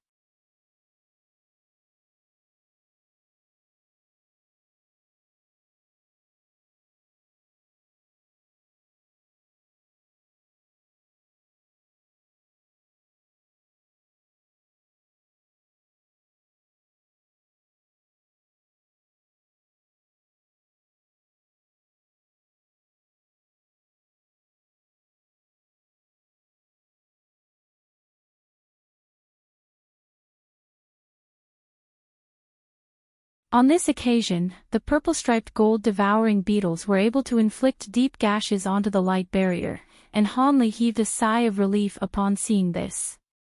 If the light barrier had been impervious even to the purple-striped gold-devouring beetles, then he really would be at a complete loss. However, another issue quickly arose. Han Li discovered that even though gashes were quickly being inflicted onto the light barrier, they would instantly seal amid faint flashes of light. Not only was the 5-colored light barrier extremely resolute, it also possessed incredible regenerative abilities. Han Li was truly stunned to see this. If he had some time, he would be able to set up a few formations to slowly weaken this restriction, but there was simply no time left. He either had to give up on this plan entirely or make one final roll of the dice and turn to his profound heavenly spirit/sword. There was no way that the 5-colored light barrier would be able to withstand the power of his profound heavenly spirit/sword, and if there really were a treasure within the hole that was creating the liquid in the pond, its value would be downright unimaginable. Having said that, after he left this space, he would have to face the 2 devilish patriarchs again. If he were to expend a huge amount of power to use the profound heavenly spirit/sword, it would place him in a very perilous situation. After considering the situation for a long while, Han Li finally arrived at a decision. So be it, no matter what treasure there is within the hole, it's not going to be able to compare with the profound heavenly treasure.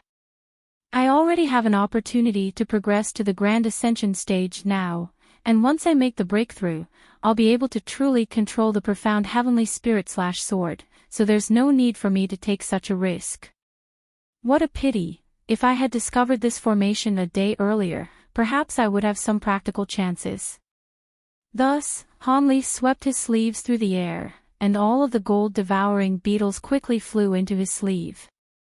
Immediately thereafter, he rose up out of the pond as a streak of azure light before flying toward a certain direction. Without the gold-devouring beetles drinking the water from the pond, its surface began to slowly rise again. A series of 5-colored clouds appeared up above, and arcs of lightning began to emerge amid rumbling thunderclaps. At this point, Hanli had already flown onto an altar situated at one corner of this space, and at the center of the altar was a silver formation. This was the formation Hanli had used to enter this space, so he naturally had to use it to leave as well. However, instead of immediately entering the formation, Hanli looked up into the sky instead. He could sense that the power of heaven and earth was repressing him in a ferocious manner, and if he had left any later than this, perhaps he really would have been trapped in here just as Bao Hua had warned.